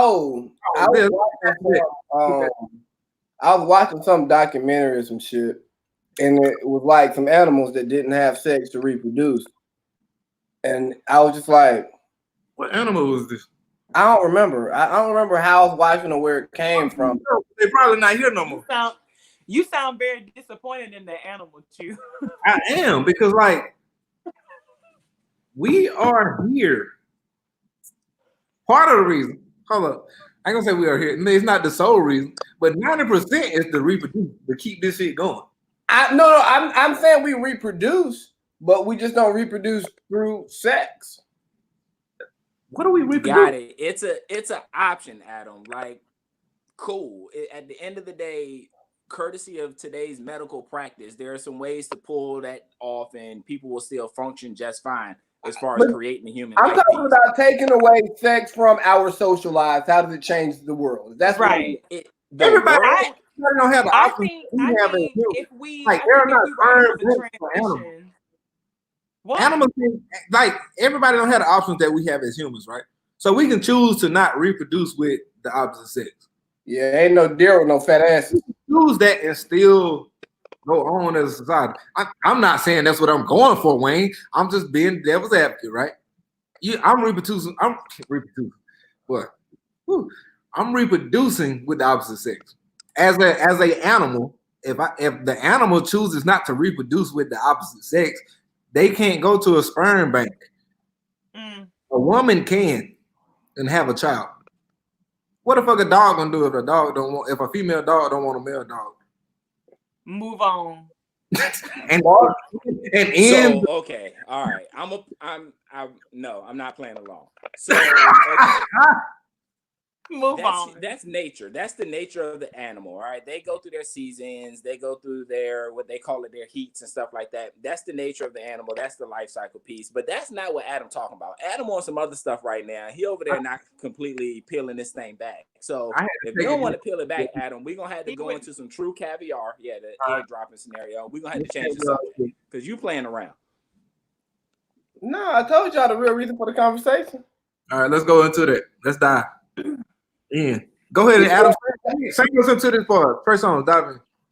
No, it really was. How did it really change our social interactions? Like from the way that we carry ourselves, the appearance that we put off, like the things that you do to set up your sex life, right? Whatever that life may be, how does that change if it's no longer a thing anymore the way we view it? Can you define have sex though? Well, some of us have sexual pleasure and we ain't trying to have no kids. Okay, let me ask this differently, maybe better. In the context of your questions, what if humans didn't have sex? If we didn't do what? If we did not have peni going into yeah, we didn't have this right here happening. This didn't happen, right? What we do is this right here, come over here and go. And this right here, come over there and go.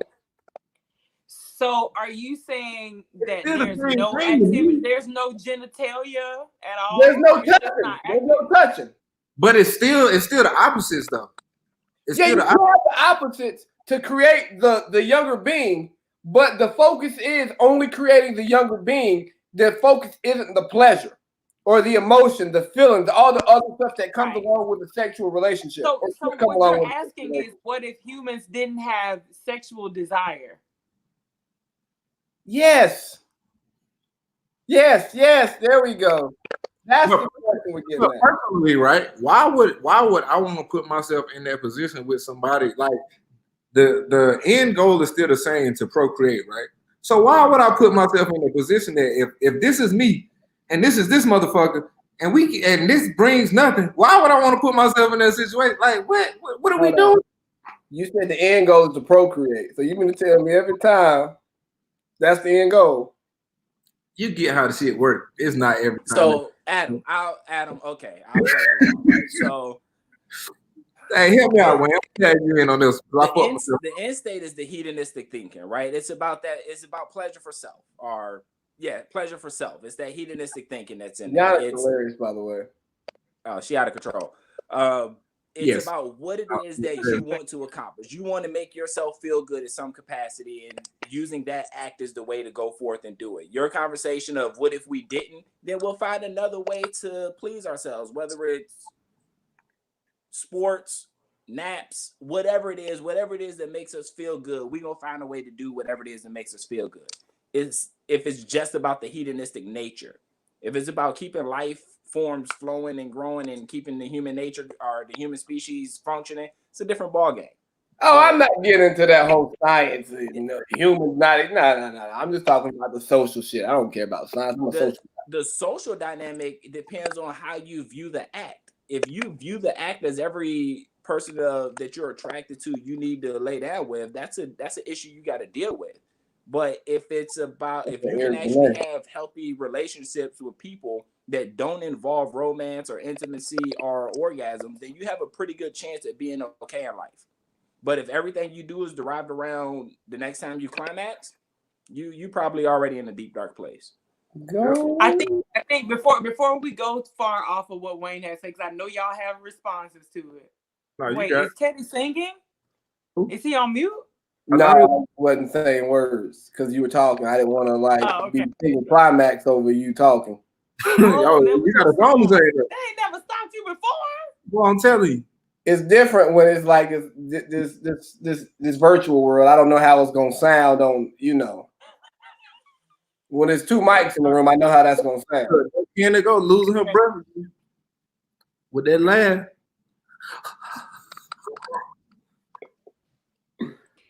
Man, anyway, so I think that my actual point in bringing up sexual transmutation was just to say I think we would be okay because I think we would still have sexual energy. I just think it would be directed to something else. That's fair. You're talking about. I was trying to really make a fucking transition, but I couldn't do it here. I want to talk about the black vote, right? Okay.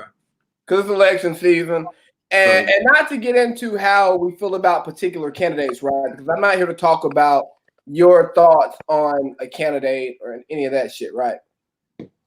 But just the idea of the black vote, because I struggle when I hear when I hear people say, I need a politician to have a black agenda.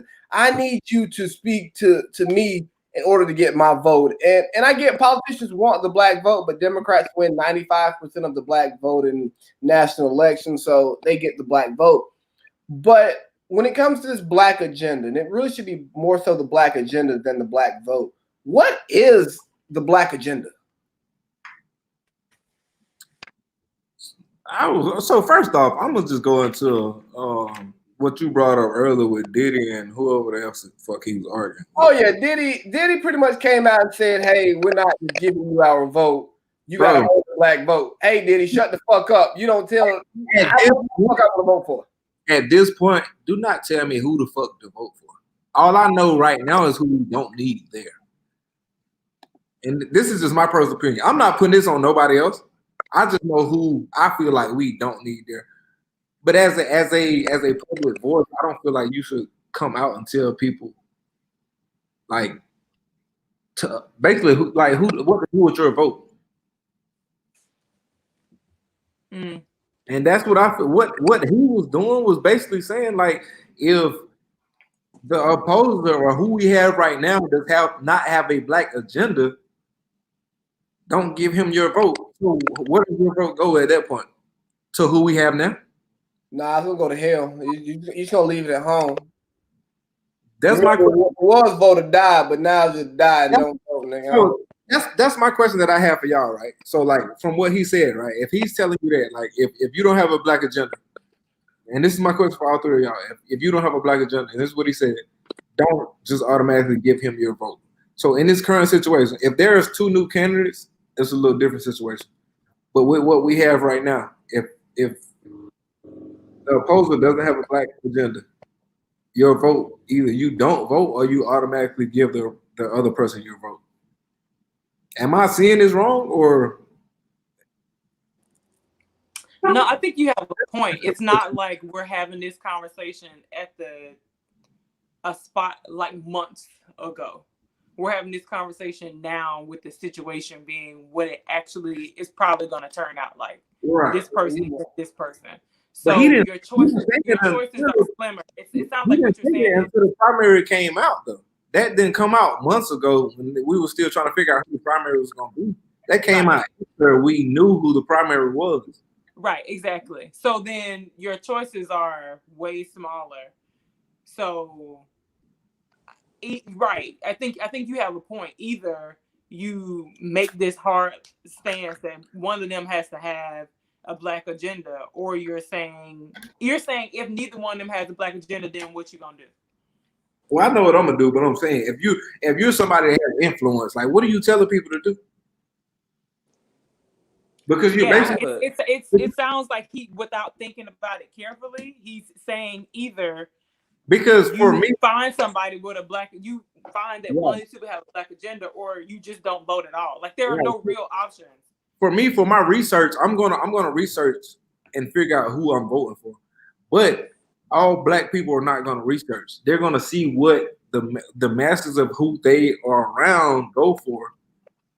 But when you got when you got a public figure telling you that, oh, if he doesn't have a black agenda, don't automatically give him your vote. And Wayne, I'm waiting to hear your response.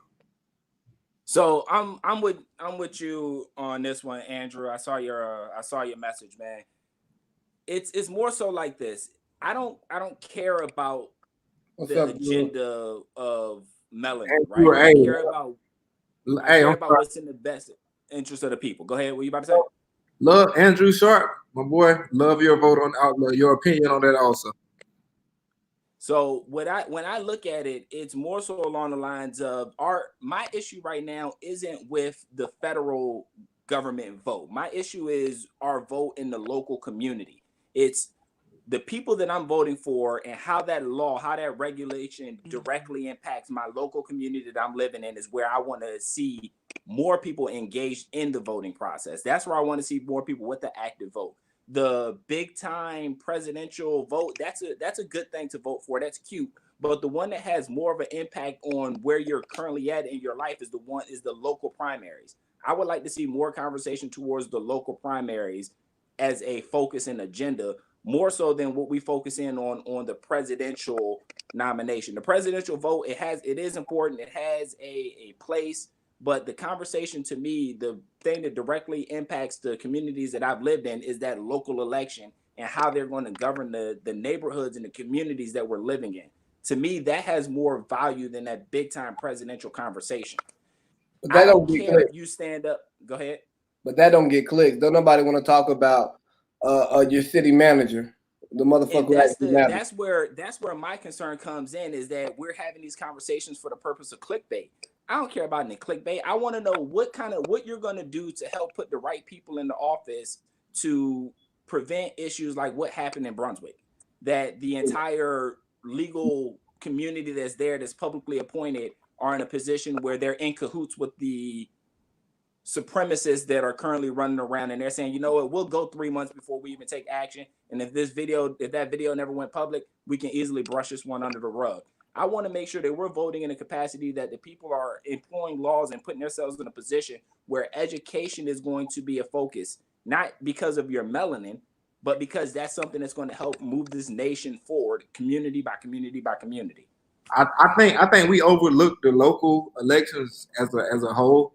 The Black community, I think we overlook the local elections, what they can do for us. I mean, the talk is rarely about that. Like you see it, like when it's time for it to come up, you see, go out there and vote this and that, but it's not to the same magnitude as it should be for whatever area it is. So I think it's always overlooked. It's always been overlooked, and those are the for us. Those are the key players in our communities. Like the president going down to Brunswick, Georgia, to handle shit that they should be able to handle themselves. I think when we look at it over the past 30 days as the nation's current situation, that relationship from the governor to the president, the people that we put into the seats, whether it's the Senate or the House, those relationships they're huge. They're important. They have value.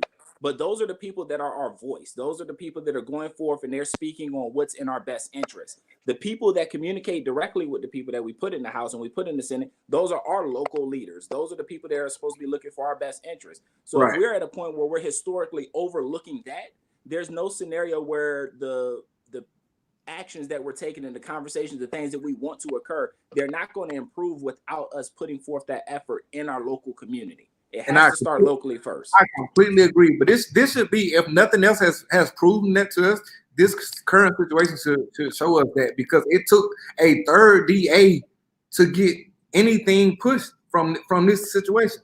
3. Because the first 2 had to recuse themselves due to relationship. And I appreciate them being honest enough to say my relationship in that scenario isn't in a point where I can take the unbiased legal action. I appreciate their integrity in that regard.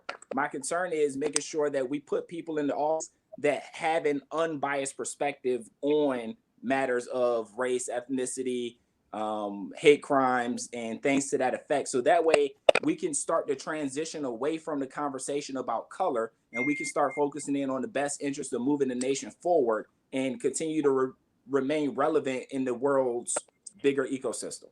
And I completely agree with that. At the same time, if I'm in that position, right, and I can obviously say this right now because I'm out in that position, but I gotta understand, right? I gotta understand that if somebody that I'm close to, I know my family, I know everybody in my family ain't good. There's some of them that's gonna veer off and do the wrong thing.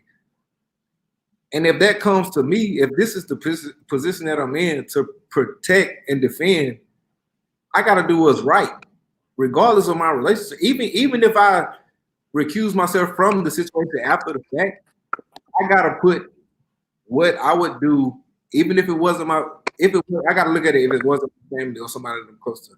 I got to put that up. And then I can recuse myself after the situation. They just let it go by and say, I don't want to deal with it. Hey, man, I tell you, the power of friendship is something that will put you in a position where you bite your tongue a lot. We as friends on occasion will bite our tongue on some things because of our relationship with others. So Adam, I say all that to say, I hear your question. I understand where you're coming from with the agenda, the vote conversation. But for me, I'm not concerned about a person's agenda towards a specific demographic. I'm concerned about how they're going to impact us as a nation and grow us as a nation. And that's I think the big important piece is, for one, we've talked about it in some of the comments, like, hey, look, black people don't think the same. The people who look the same don't think the same. I promise you. Like, we have similar thoughts here, the four of us. There are some things that I think is okay that Wayne would never think is okay, like Gucci Mane. And things that Candy think is okay that you don't think is okay. You know, we all have different things in our lives that we, as black people, that are similar, that meet really similar people, we just don't agree on. So how the hell can you try to put millions of people into one box, right, for a vote? But here's where my big issue comes, right? It's the responsibility of successful African Americans in the community. And like, what do they owe, right? You look at Diddy. Diddy comes out here and makes the statement. And that's a great statement 2 years ago.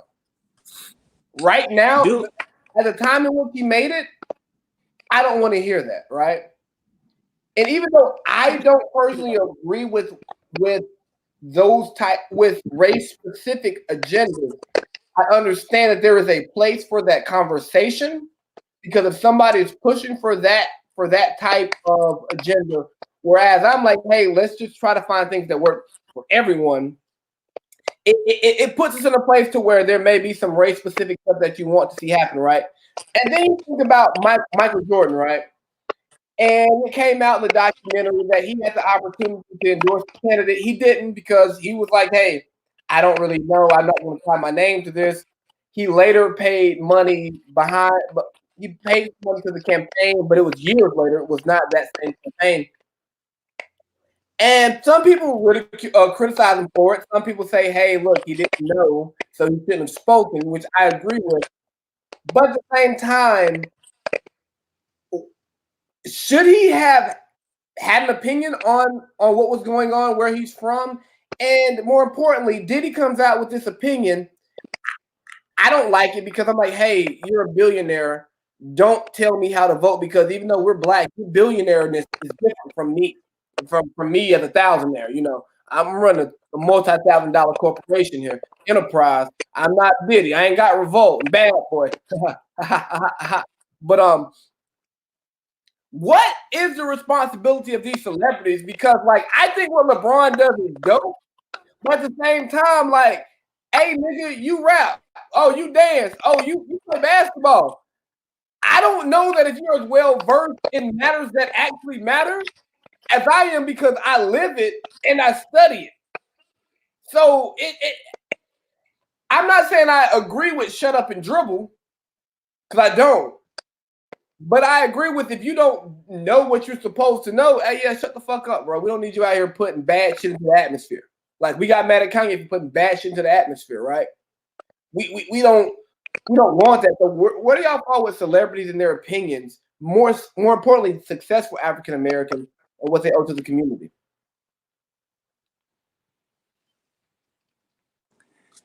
I will ask you how you define success. That's kind of how I would go with it, because just because you made it in your career field, say again. Let's go with famous, because those endorsements actually matter, which is crazy to me, but those endorsements matter. So when it comes to people with a huge platform, and they have the ability to get a message across to many, I just hope that they are responsible with their message. I don't listen to too many of them, because everyone has their own agenda. I have my own agenda. Candace, Trevez, AC, y'all have your own agendas. We all have our own agenda. But at the end of the day, I don't buy into the celebrity voice. There are some people out there that are tied into some things that can get a good message across. There's some people that are tied into some things that will help elevate their accounts. I'm not sold on them either way. I think celebrities, I can't even say responsibility is tricky for me, because I think somebody like Britney Spears actually had a point when she decided to say, hey, I'm actually not your daughter's role model. Like, I know that I came out as a teenager. I'm a pop singer, like this is my genre, but I didn't sign up to be your daughter's role model, and I'm not because I'm going through my own stuff. That's why I like Charles Barkley. I'm not a role model. Right. So I think I would say the basis of the celebrity's responsibility. No, I would go ahead and say what you say. I'll come back to Adam. Charles Barkley. I'll come back to that later. Okay.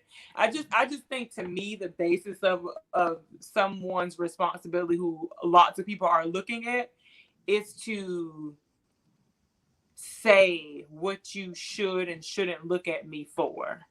I know that that's a decision that individuals who are looking to a person for information should make on their own. So like Wayne has said, I don't listen to too much of what they have to say. But I think for younger or more impressionable people, it would be nice. I don't even know if I should call it a responsibility, but it would be really nice if more people who don't want to be looked at as a focal point would say, hey, don't listen to me. Like, what I'm about to say might be trash. Or at least have enough self-awareness to understand that, you know, people might take stuff that they say as gold when they probably shouldn't, and make that point vocal to help deal with confusion as best as possible. I hear what you're saying, Candace, and first off, I'm gonna go back to the Charles Barkley part, what Adam said, right? He said that he's a role model.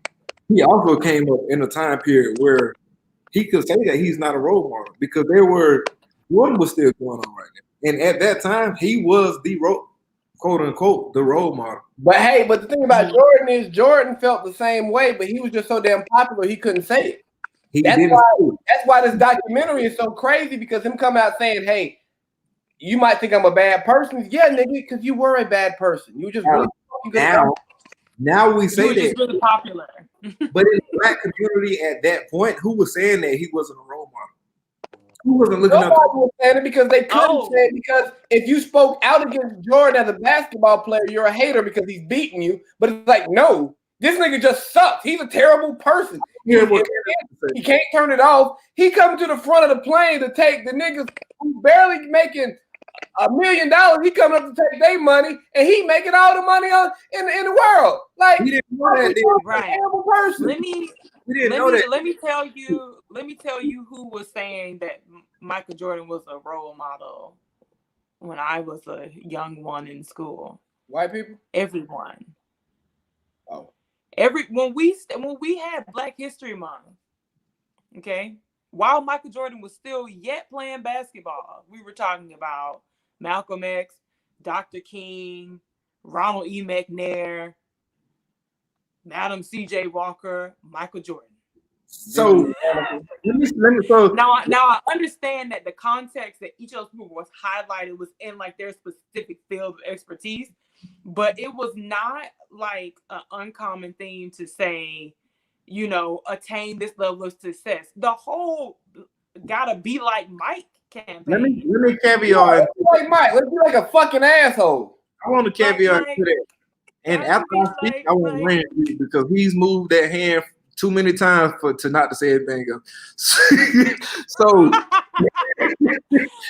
what I will say, listen, right? You know exactly what I'm talking about. So what I will say, never mind, Wayne. I'm gonna let you take the floor. Go ahead, Wayne. It's on you, dog. So for me, this is the piece that I think a lot of people are missing. When it comes to being a role model, you don't get a vote. It doesn't matter what you say out of your mouth. People are going to look and they're going to choose whether or not they want to follow your example, whether it's good or bad. If they want to look at you and say, you are a good example, I'm jumping on board, or whether they look at you and say, you're a poor example, I'm jumping on board, you don't get a vote. You're going to live your life, and you have to understand, regardless of how public of a figure you are or how private of a figure you are, as long as other human beings are in your life, someone's watching and someone's going to say, I want to make sure I take some notes and get on board with some of the things that they're doing. Whether it's your little brother, little sister at home, aunt, uncle, cousin, community kid, somebody's looking and they're going to say, I see what you're doing and I want to get on board. So for those that want to publicly say, well, I'm not your role model, don't follow my example, you can say it. The words sound good to me, but at the end of the day, you don't get a vote. As long as people can observe you, they're going to be able to choose whether or not they want to follow that example. And we as a people get to choose independently what type of example we want to set. So what it's true. It's true. It's true. Wayne, that's true. But if Michael Jordan had not been a punk and, you know, or whatever he was trying to do, make his money or maintain his endorsements or whatever, then things like the Be Like Mike campaign may not have occurred. Like, I understand that people can make their choices, but people can choose whether to back you. And that, I mean, to some of us, it will make a difference to hear you say, don't listen to me. If I want to be with the dude and he says, I don't want to be with you, I'm going to listen to him. Hold on, we're not there because that caveat was I'm about to read this quote, right? It's still my choice to decide whether I want to follow you or not. But if you say, no, I don't want that, I do have a choice whether to listen or not. But it matters to me that you said you don't, because I'm listening, period. To you, but that's like, are we really? Do we want to go down this rabbit hole? No. We're not going down that one. No, we don't. But all I'm saying is, I get Wayne's point. But for those of us who will pay attention and listen to somebody say, "Nah, don't listen to me," it would be helpful. I got you. I don't want you to pay attention to me because I'm trash. I'm trash, actually. So yeah, we are. We are. I tell motherfuckers that all the time they don't want to listen. I tell them I'm trash, but they don't listen. One last part before we transition. No. I want to read the Obama quote because I think it's going to go with what you have to say. That's what I was going to say. So go ahead and read it because that's exactly what I was going to say. So you got it. Birds of a feather. But anyways, on the Jordan Doc, President Obama says, any African American that sees significant success has an added burden. America is very quick to embrace a Jordan, an Oprah, or Barack Obama, so long as it's understood you don't get too controversial around broader issues of social justice. Yep. That's exactly what I was going to allude to. Because here's what the thing is. I have nothing else to say on it. Like, that's as broad as I can get.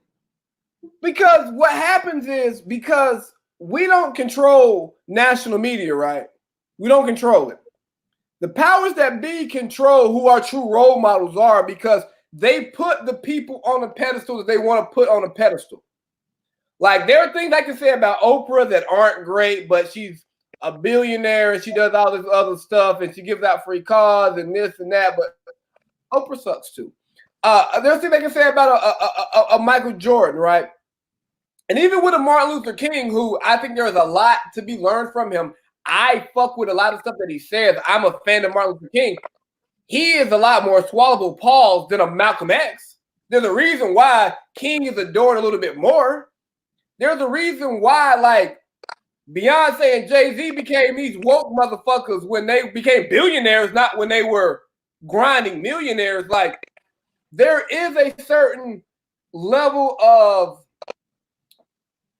white acceptance that you have to be the preeminent figure, the preeminent role model. And the sad thing that is so many of our black role models come from entertainment. They come from sports, but they're all generated from markets that we don't control. So they pick who their guy is. And I like a LeBron because he finally took ownership of the shit and said, look here, I don't care if y'all like my message. I bring this many people. I bring you this much money. So somebody's going to have to allow me to tell the story the way I want to tell it. But even with him, he was in year, 12, 10, when he became like a real social justice warrior. You have to have a certain level of swallowability by white America before you can be a figure that gets the platform that you may deserve if you're a true social justice warrior.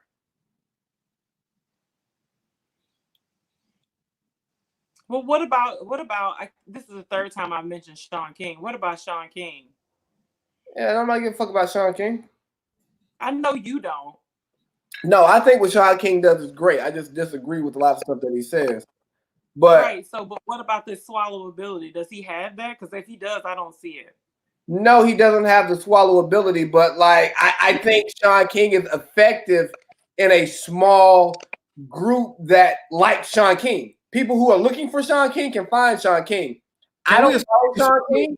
I don't see a lot of Sean King. I don't know how he feels about a lot of stuff because I've consumed him enough to where I'm like, it's a little too woke for me. But Sean King's not mainstream. Right. I guess where I had an issue is that I was likening true social justice warrior to grassroots, but you're talking about mainstream. I'm talking about mainstream because the mainstream is what gets the attention. Now, if you're actually trying to be a social justice warrior, it's in the grassroots, and that's a totally separate conversation. Right. I'm tracking now. Are we gonna roll in there comment about LeBron right now? You can. Who made the comment? Jason Whitlock.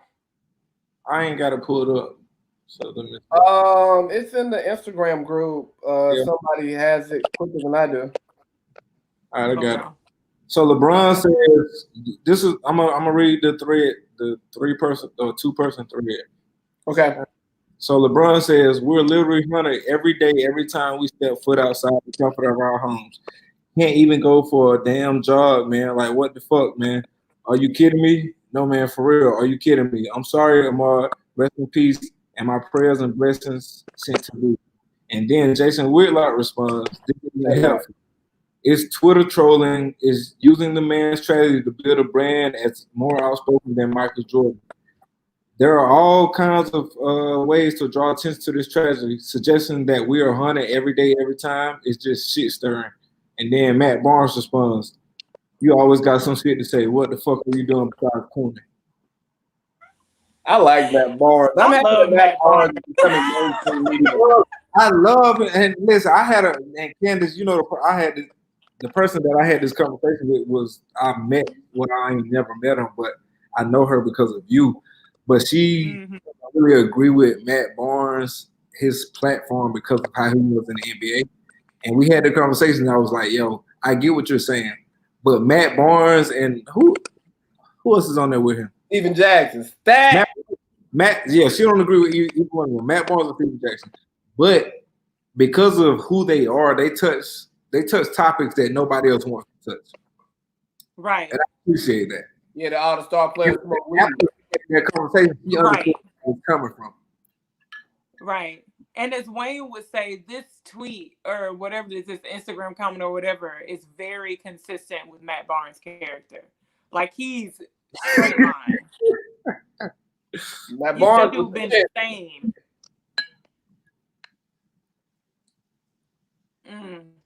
So I mean, I have so many problems with Jason fucking. Adam.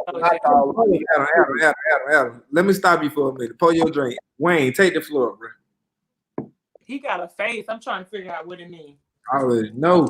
Take the floor, Wayne. So, I mean, for me, that conversation, that goes back to the traditional idea of clickbait. Like Whitlock says something controversial, it gets him some clicks, it gets some attention to his post. People are looking at his page, it gets him some views, some responses, it gets him trending. Now he has a conversation piece. I don't know if the dude meant what he said or not, but at the end of the day, I think his motive was just to stir the pot a little bit, and that's what he wanted. I personally don't want to get the dude any attention. I want to ignore everything he said because I don't want to stir it up and have more attention drawn to his ignorant statement. Right. However, to go silent on certain matters is a disservice. But for me, this Hill, I won't acknowledge his conversation. He's doing what he's supposed to do and stirring the pot in order to get the attention, in order for him to grow a platform that I would not pay any attention to. So, as somebody who respects his ability to start a conversation, right? Like, I don't like much of what Whitlock says. I'm not a big fan of Jason Whitlock, and I've read some of his pieces, but like what he does is he's good at creating controversy, starting a conversation, right? But he's also a little bit older and comes from a more conservative generation. Yeah. His whole platform is appealing to today's generation. So like, coming from that and trying to appeal to today, what are we saying? Whitlock's not talking to us. He's talking to the 40 and up crowd. He's talking to. They're not. No, he's talking to LeBron, and what he's saying to LeBron is, if you gonna open your mouth, it's got to be helpful, and I don't think that's fair. I don't agree with Whitlock, but he has an old mindset. It takes me to the Amanda Seales quote that I have stored here, right? Because what? You got a Amanda Seals quote stored? Man, look here. Eric, don't tell her though. Shh, don't tell her I got a quote. Y'all know how I feel about Amanda Seals. Fuck Amanda Seals. But if something is valid, something is valid. And I'm not gonna allow my personal beef with Amanda Seals that she don't even know that truly exists, even though she got to be canceled. Fuck that bitch. But she said some important shit, and I want to bring it out. And she says, what's so different about this era is that there isn't a unified thought amongst Black folks about the things that limit each of us. And I think Whitlock comes from that era of, oh, you can't do certain stuff. You can't say certain things because you're Black. And that's something that's ingrained into him. So when he says some of the dumb shit that he says, it comes from that place, whereas we're a bit younger, we're a bit more progressive. We are further away from Jim Crow.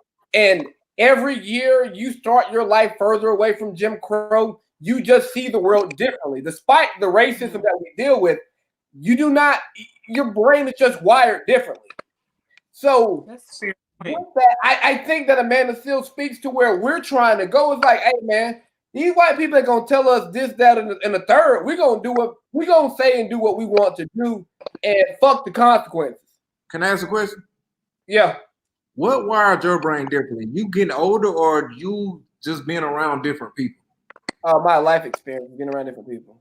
Exactly. There you go. That's the key, Adam. You're a product of a sum total of your life experience, right? It's not about my melanin, because I don't share the same experiences that other people that have the same melanin as me. I can look inside of my house with my siblings and I can say we still don't have the same exact experiences. Our backgrounds, the common thing we have is parenting. Apart from that, the decisions that we made is what drove us on the directions that we're on. It's not about us as a people having a common interest in order to do anything, because we all have different experiences, and our experiences is the very thing that's driving our interest level.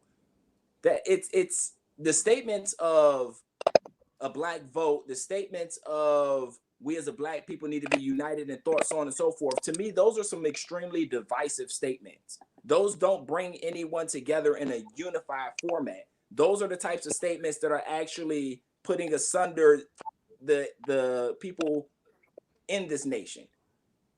I understand there are some people out there that are finding themselves in positions where oppression is key. I understand there are people out there with a lot of melanin in their skin that are consistently being slaughtered. I get that. I'm watching it. I see it. I'm struggling with it because I'm struggling to have these conversations with my own children. I get it. The part that I'm not sure is going to resolve it, though, is statements like that. Our experiences are different. We're looking at people with these platforms and these voices that have focused in on a Hollywood perspective of coming up and making this type of income in order to position themselves to live a certain way. Then they take their voice and their platform and they pepper statements out there that may be true for their circle, but it's not true for all. Our experiences, and that's my biggest area of concern. Our experiences will always be different. When we look at what we started this podcast on, a cop and a regular Black guy, experiences were different. Was led to what it led to. Like that's no excuse because we had different experiences. Yeah. Agreed. I think Amanda's point is actual. Like I understand what Wayne is saying, and I think there needs to be space allowed for people to have different thoughts about what should happen.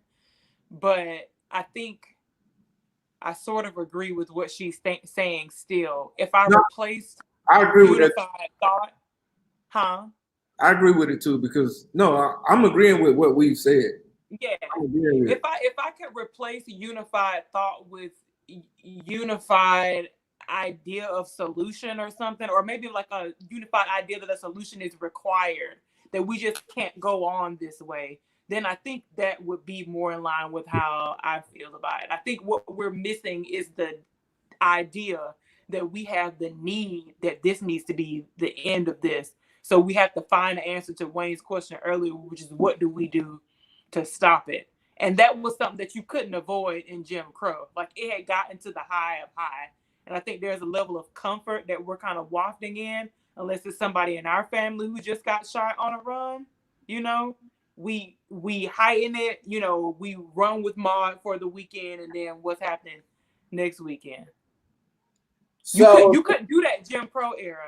At the point when it was topped out, it was topped out. All right, so just to kind of just close out this topic, what do our celebrities, what do the faces of our community owe the community when they ascend to that level?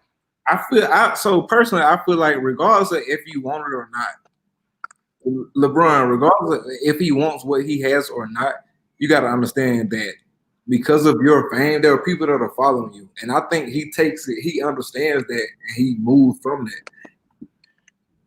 Everybody's not understanding that. So even if you don't want what's happening, if you don't want the publicity that you get or the attention that you get, like people are still following you. So the moves that you make affects way more people than you obviously care to understand. That's true. Maybe I don't know. Maybe that's part of what Jason Whitlock's point is. Even though I do think it's a real clickbait comment, maybe I think that same thing affects the four of us, regardless of what I care about. In my little ass small town with fucking 3,000 people, there are people that know my name. The moves that I make, it affects them. That's not what I'm asking for. That's not what I want, but it still happens. That's real. And I'll tell you too, that's something I graduated from high school 10 years ago, but it's still people that like kids that I don't know that know who I am. Right. It's true. You know what? I can totally relate to that one because it was a struggle I've dealt with in Cartersville when I made the transition from smart kid from the church who said that I have a dream speech to like the nigga who's out here getting drunk and chasing women. And like, I'm still like actively involved in the positive stuff that I'm doing. And I do it sincerely, but I'm also 18 and drunk and acting a fool. And when certain people found out about it, like me getting in trouble for underage drinking in high school, like it changed the way certain people viewed me. In some ways, I felt like, dang, I did let somebody down. But then it got to the point where it's like, well, I'm living my life, and I didn't ask like y'all to think of me this way. Like, sorry, I can read and retain shit better than these average motherfuckers, but like, they don't mean I'm not any less susceptible to outside influences. It's like, oh yeah, I just read and retain well. Sorry. Well, man, I'm not gonna let you put that on outside influences, man. You made a choice. It won't no outside influences. You made a decision. And the decision that you made had nothing to do with the outside influences. You said, I want this liquor in my body. I'm gonna put this liquor in my body. Own your mess, man. And I want it right now. That's right. But no, that's true. So for me, but even that, it's just like, yeah, I like to get fucked up, but I like to talk shit. And I like to say motherfucker. And people are like, you shouldn't speak like that. Well, why the fuck not? It's a matter of who you're trying to influence, because your actions drive who you influence. So you made the statement earlier about being at a certain platform and who you can reach and who you can't reach. Your actions and the way you carry yourself, they determine that. They determine who society is going to listen to, regardless of the skin tone. It's a matter of how you carry yourself. When I see this human being, do I want that? Why were so many people enamored with Be Like Mike? Because Mike was a winner. That's why the campaign went the way that it went, because he was winning. If he was losing, no one acknowledges that campaign. But because the campaign was about winning, that's what it's about. Be like Mike. Win, win, win. Go ahead, Shu. At that same point, they didn't have any, although he was still gambling and doing all his other shit, they didn't know that at the time. So no, what? Right. What no. People knew. Wasn't important. They knew anything. They just did it. But the masses didn't know. It's no different than the Tiger Woods scenario with the 74 waitresses, right? Like people knew. You don't mess with waitresses and people not know. People knew, they just didn't care. You can't pull a waitress without somebody knowing, because usually you at the restaurant in a group. Don't tell like yourself. when you holler at a waitress, like that's obvious. Are we being disrespectful right now? Nah, he good. It's a matter of, but that's the point, right? Like people knew about it, but we don't want it to go public until. How does it benefit me for this to go public? Well, Wayne, that's really what it's about for a lot of humans. How does it benefit for me? How can I exploit this? How can I gain from this? It's just like the video of Ahmaud, though. It's like we don't care about it until it comes out. It's not an issue until it comes out. Like Tiger Woods being a terrible husband was not an issue for those people on the tour until it came out. Hold on, y'all on the tour, y'all don't know Tiger is cheating on his wife. First of all, well, hold on now. Let's not call him a terrible husband because of the decisions that he made. He made decisions, okay? I'm using their language, I'm not using my language. What you mean? Let's not call him a terrible husband. Everything was good until she found out about it. Yeah. Until then, he was a good husband. Yeah, but if I'm doing right and you just don't know that I'm fucking off, and then like the problem is me fucking off, not the shit I'm doing at home, then I'm not bad. I think you might be forgetting the definition of the word husband. Oh no, I'm very in tune with the definition. I know more. You know, the root of that is a commitment to marriage. So I would say by violating that commitment, that would hold on. Maybe my law would keep marriage going. Hey, let's not say the reason that she agreed to it. I can't hear none I'm of gonna speak right now. Men. I'm gonna raise my hand. Choose an order to go in. I'm gonna raise my hand. Let's not say that the reason that she agreed to it because of she was in love with him and not because he was Tiger Woods. Tiger Woods, y'all. Tiger Woods, y'all. Tiger. Regardless, hold on. I'm assuming that they had a shared idea of what commitment to marriage meant. You know what happens when we assume? She assumed that he was the perfect guy. Yeah, he made an ass out of her and all the other bitches he was fucking. All I'm asking for is this. We fuck up. Candace, Adam, Chu, here's what I'm asking for, man. I'm asking for us to not assume that a person is good or bad based on how we feel about that situation. I didn't write the vows. I didn't read the vows, so I don't know if they're good or bad. But what I do know is that I'll receive it. Depending on what household you live in, those actions are not supportable. Some households, those actions are highly encouraged and necessary in order for that relationship to flourish. So it's really a matter of what household you live in for whether or not it's good or bad. But the key to it all is that, or the reason why I went that direction is because that man was winning.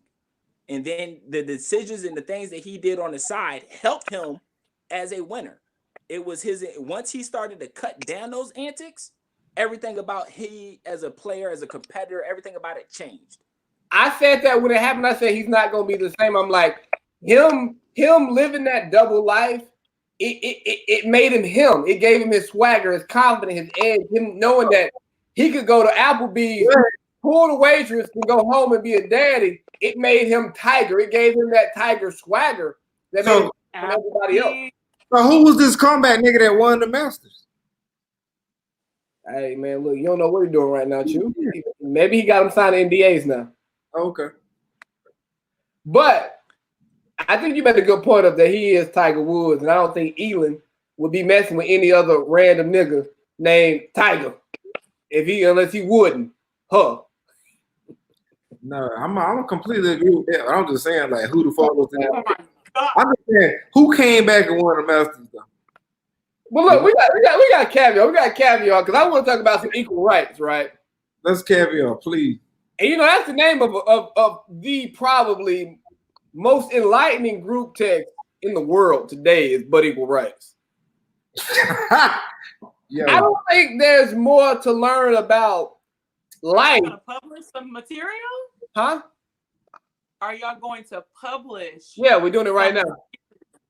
Candace, you was there when we stumbled upon "But Equal Rights." Do you not remember? We came up with that idea, "But Equal Rights." Oh, I remember it. What came out of your mouth? Lorenzo, you were talking to me. Lorenzo, that's when we first met, Lorenzo. But Equal Rights. Hey, Chu, we also got to talk about this merch shit. We got to come up with this plan, and I got some shit here as me and you just got to talk about. Yeah, we're gonna do it. Well, actually, we ain't gonna do it privately. We're gonna do it in the pod chat because I need Wayne and Candace's input on it. So we're gonna do it in our shit. We'll do that. But here we go. Right, let's talk about some But Equal Rights. So, and this comes from what was it, like 2 weeks ago on Budden's podcast, the guy Chris Styles who does Duce Palooza with Fat White Rory, right? Which started out as Henny Palooza, but Henny didn't want to support the movement, which was making a lot of money, so they moved to Duce, and then now it's Duce Palooza. And aren't you drinking Duce right now? Yeah, let's just. Aren't you spokesman? Yeah. Too bad Hov ain't gonna hear this nigga. He ain't gotta hit me, but look, he ain't gotta hit me, but my people hit me. But here we go. So here's my they were having a conversation about maybe this guy was he was doing a little too much extra with the ladies, right? And I'm not gonna get into him. I don't want to get into him. I want to get into pause. I want to get into your responsibility, like as a dude, right? Because I hear Rory giving these apologies for shit that happened that he wasn't around. And for me, it's like, look, if you are on the up and up when I'm around you, I don't know how you get down. Like, you know what I'm saying? Like, once we leave Wranglers, I don't know what happened.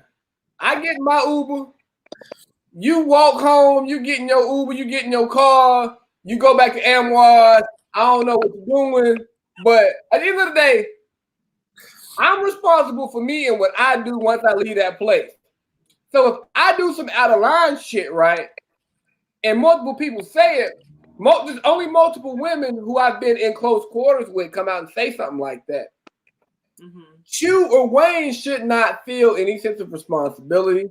I don't think they should feel anything if they don't know that to be my behavior. If my behavior is on the up and up while I'm with them, then I get in the house by myself and I'm just a nut. You know what I'm saying? All right. It's levels to it, man.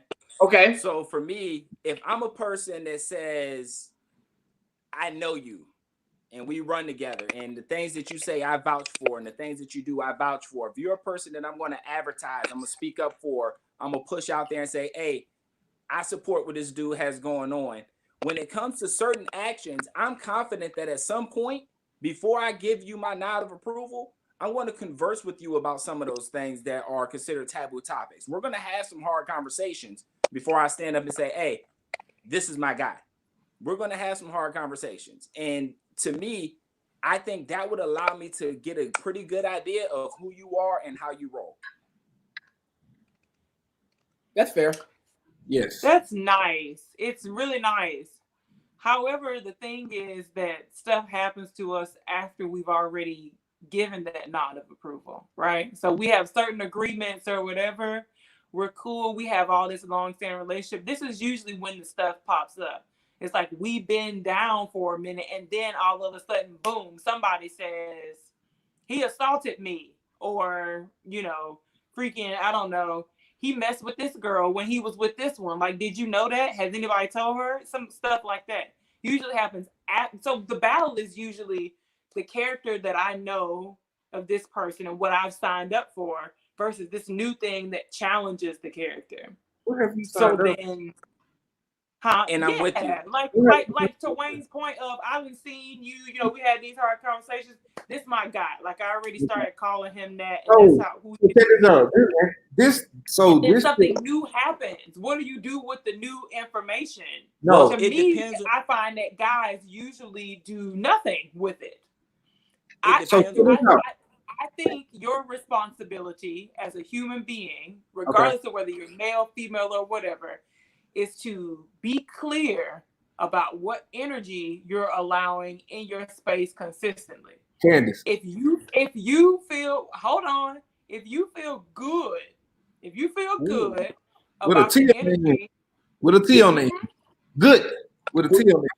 If you feel good about the energy that a person has, if you feel good about the solidarity of your relationship, if you don't feel like you have any questions, then I guess I can understand how you will be in that space. If you do feel like you have questions and you don't ask them, then I think you're responsible for addressing that incongruence. That's what I think your highest responsibility is. Now, we can go back and forth probably forever on the responsibilities of other people or folks who make accusations, but you're really just responsible for who you choose to continue to allow in your space. So check this out, right? I'm not even gonna play the accusation part because I could really play that part, but I'm not. What I'm gonna play is a part that I've actually seen before, and Adam's been there for that, right? There's been an individual who has inappropriately touched women that he's close to. Okay. And they've brought that up, right? I've addressed it before. Adam has addressed it before with that guy. Mm-hmm. But women in the same tandem continue to be friends with him. So at that point, how many times if he's touching you inappropriately, how many times are you gonna keep that relationship going? And this is like some shit that I can tell you right now.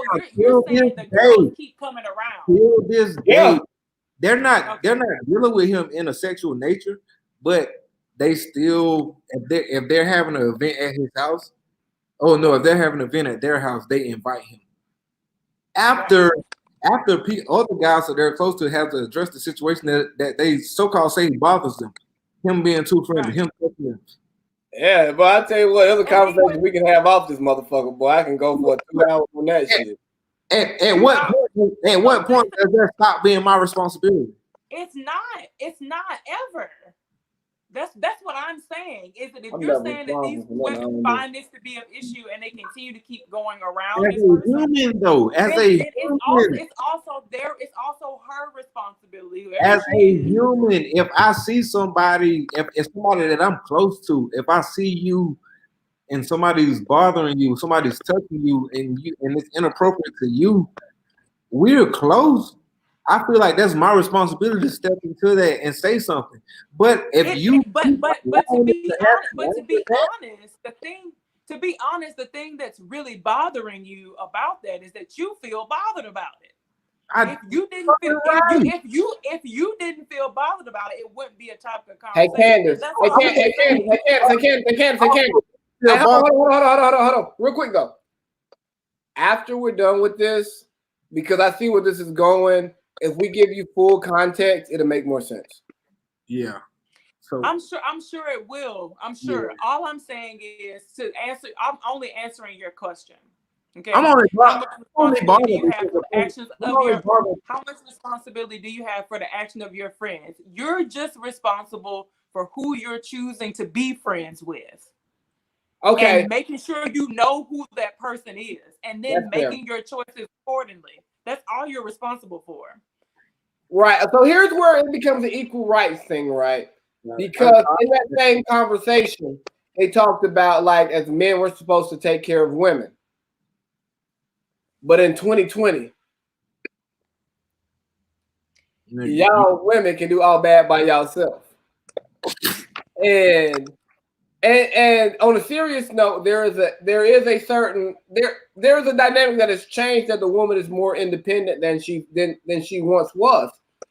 And there's still like this idea, and I still live by it, like as a man I'm supposed to protect women.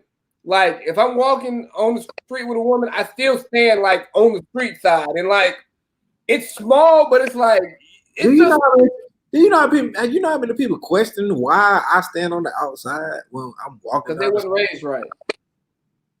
But I was raised to take care of women. But in today's society, that's not real. Like a lot of these women have never been taken care of because their daddies wasn't able to take care of them and their mama didn't know no better. And that's another conversation. But it's how is a man supposed to take care of women still? Are we supposed to take care of each other? We're supposed to coexist naturally. Ooh, naturally. Do you know how to take care of yourself? So myself. Okay, so, cool. Do you feel like you know how to take care of a woman? I know how to make a woman happy. I want to hear Wayne speak, bro. I'm not I want to hear Wayne speak. Yeah, Wayne, please. So Adam, I hear your question. And again, I don't like the gender portion of it. I don't like the divisive nature of the gender portion of it, but that is the focus of the question. The question is a man responsible for taking care of a woman? I think people are responsible for taking care of one another. in a scenario where I can provide some insight, some support, some type of guidance or protection to a person, I feel it is my responsibility as a human to offer it. Now, in offering it, they have a choice of accepting it or not. It's not my responsibility in any capacity to step in and force my support, ideology, wisdom, whatever the case may be on the person. But it is my responsibility to make sure that if I see a scenario where it could possibly provide some type of protection, cover, or it's in the best interest of that person for me to offer it, I believe that it is my responsibility to offer it. Now, once I offer it, it's up to them to accept it, but it's not my role to step in and be the savior. I am not Captain Planet in this scenario. Like, it's my role to offer it and go, oh, my bad, you young. No, I know Captain Planet. Captain Planet. They know He's my hero. Gonna take Delusion down. Don't try me like that, Wayne. Right, you're so rude. His age group knows Captain Planet. Yeah, the African nigga with the ring. Kwame. Yeah, that's Kwame. kind of the I don't look at it Planet, so I appreciate Adam saying this song because I wasn't into cartoons like that. So thank you. But you don't play video games. You don't play. You didn't watch cartoons. What the hell? Focus, Adam. Focus, Adam. Adam is younger than me, but I wasn't a Captain Planet fan. Focus, Adam. I gotta go eat dinner. But that's the big piece for me, dog. That's the play. That's where I'm at with it. Like, it's not my responsibility to step in and enforce myself into a situation. But I do believe that as a person, I have a responsibility to at least offer if I'm capable of helping. If I see a person drowning and I have the skill set to swim and perform CPR possibly to help save that life, I believe it's my responsibility to step in and do so. I don't think it's any different in a scenario where, regardless of the gender, where I see a person struggling in a certain capacity and I have the ability to help. Go Chew. I don't have I completely agree with what you're saying, Wayne. I know you said you got to go eat dinner, so I just want to make sure we hit the surprise topic before you go eat dinner. We already hit it. Nah, that's another. It was the sex. You got one too? No, there was another one. Okay, so yeah. Because my goal was to get this done in 3 hours. Let's transition. I want Wayne part of this because Wayne gives me insight that I need. Oh well, hold on. While we're over here with the men's responsibility, we gotta talk about the news. Wayne gives me the insight that I need, and we can talk about it privately. But since we're doing this podcast, we're gonna talk about it publicly. Chew, we gotta talk about the news. That's what I was talking about. Okay. So I had a topic submitted to me. Thank you, random person who sent me topic. You know who you are. Baller. SPP.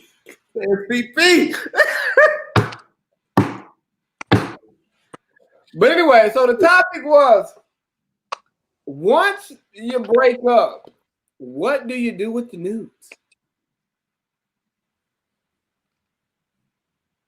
Like, I mean, like, the fact that this is being called the news as if news are implied is what's hilarious to me.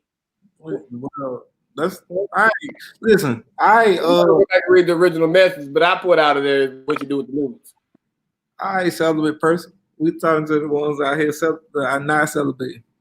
So here's my thing. I'm not a big news motherfucker. Oh, no way you talk. That way you talk. Hold on, yeah, man. What the news have to do We're with not gonna let that celibacy? slide now. Hold on, Chew. Don't be giving nobody no pass. Just because they may not be participating in certain activities don't mean that they inbox DMs and things of that nature aren't loaded with random Hold up. So for one, I know that her inbox and DMs is not empty. I know that too. I know it's not just friends, and she know that too. So I'm not calling no names. I don't know. But if we want to go back to the author cartoon, you can say the truth. Hand clap right now. BW. You want to go to the breakfast table at 8 for around about 8:15. So Candace is not as innocent as people think she is.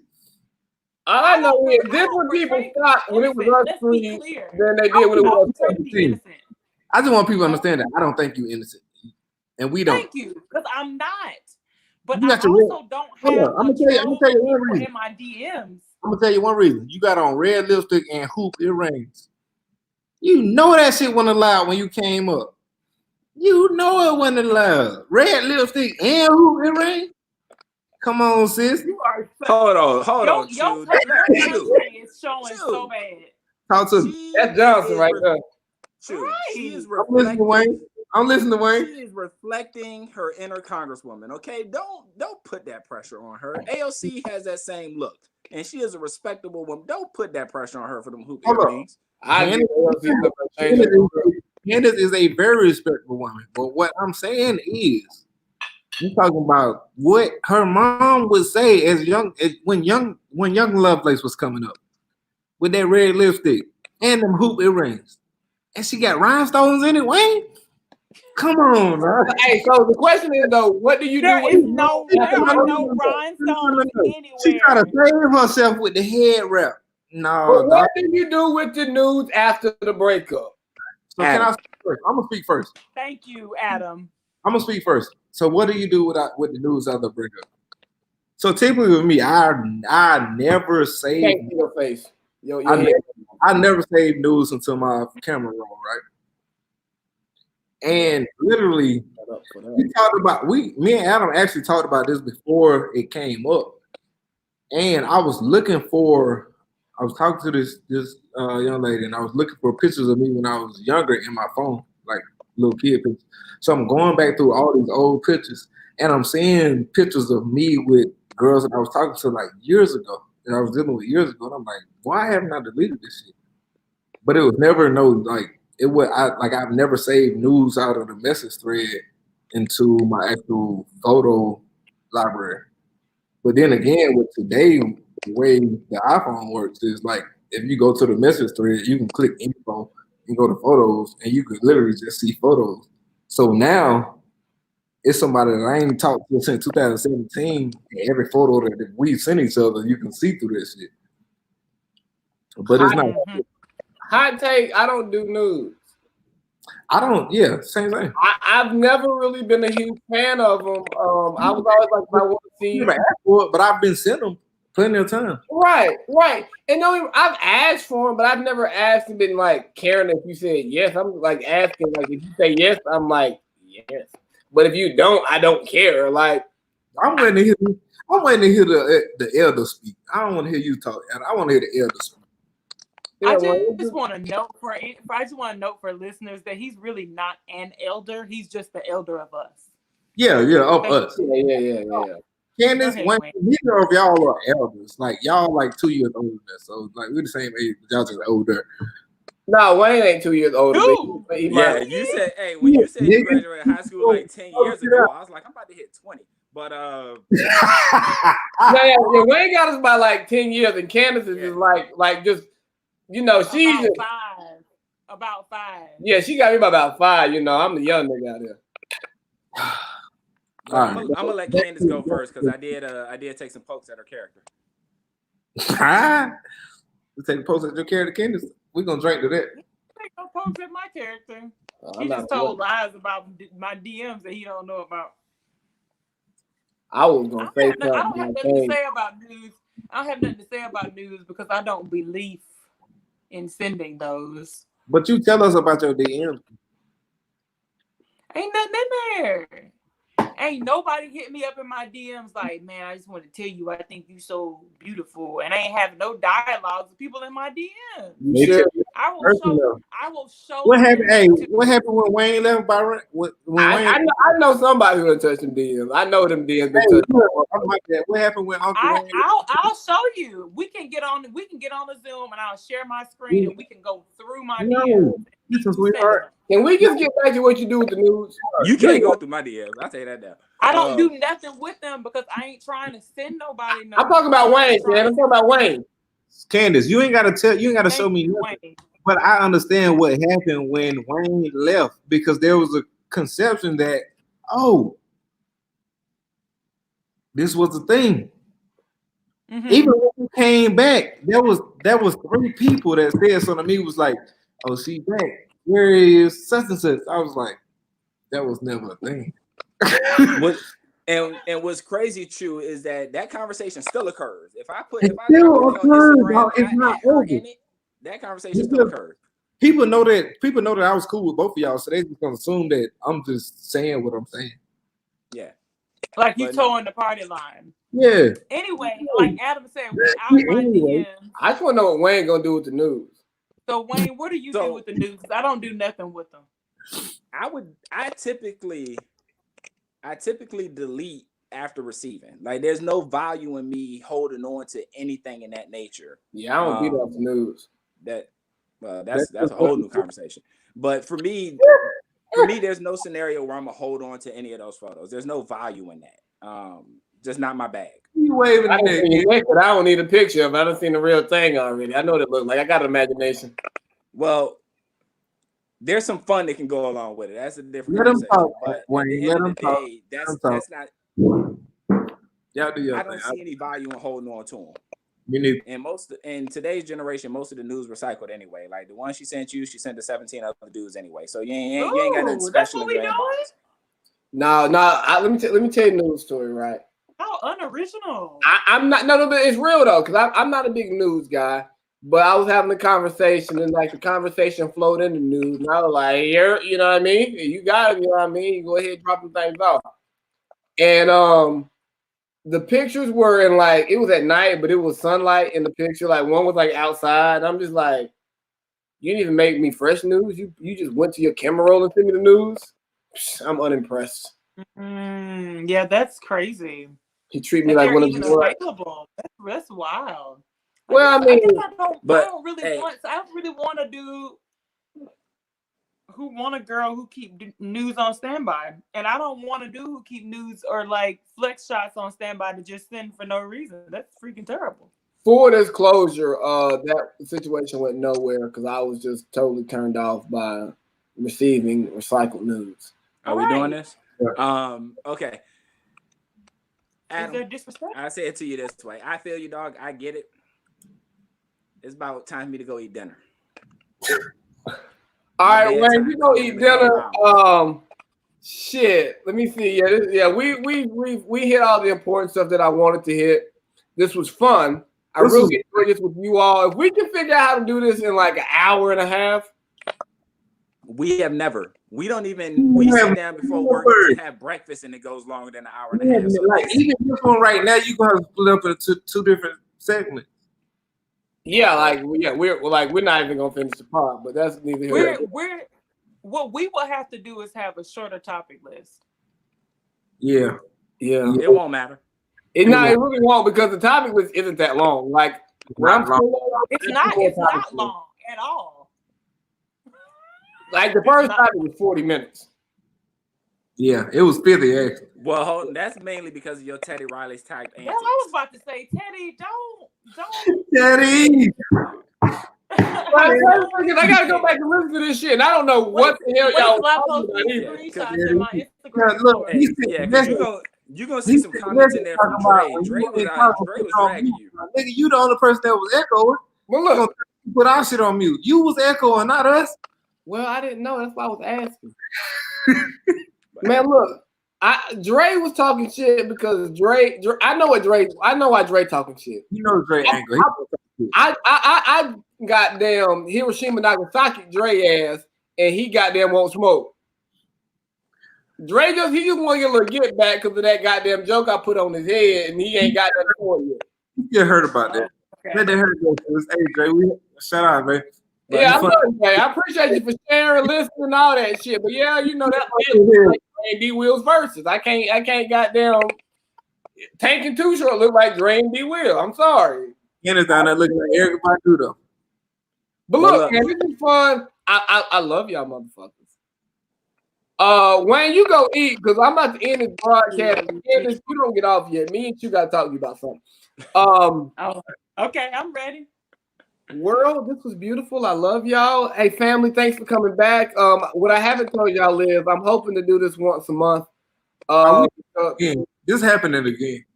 Yeah, no. The only thing you gotta manage is Wayne's dinner schedule and sleep. Yeah, because bedtime at 9:00. Wayne loses. Yeah, so the plan is to do this Wayne dinner schedule. Otherwise, it's happening. Now, I want this to be a once a month thing. Like, I love this. I need this. Yeah. With it. Concur. I'm with it. I gotta get some more t-shirts, man. Yeah, we about to, we gotta talk about that. Shit, look, big baby, yeah. Yeah.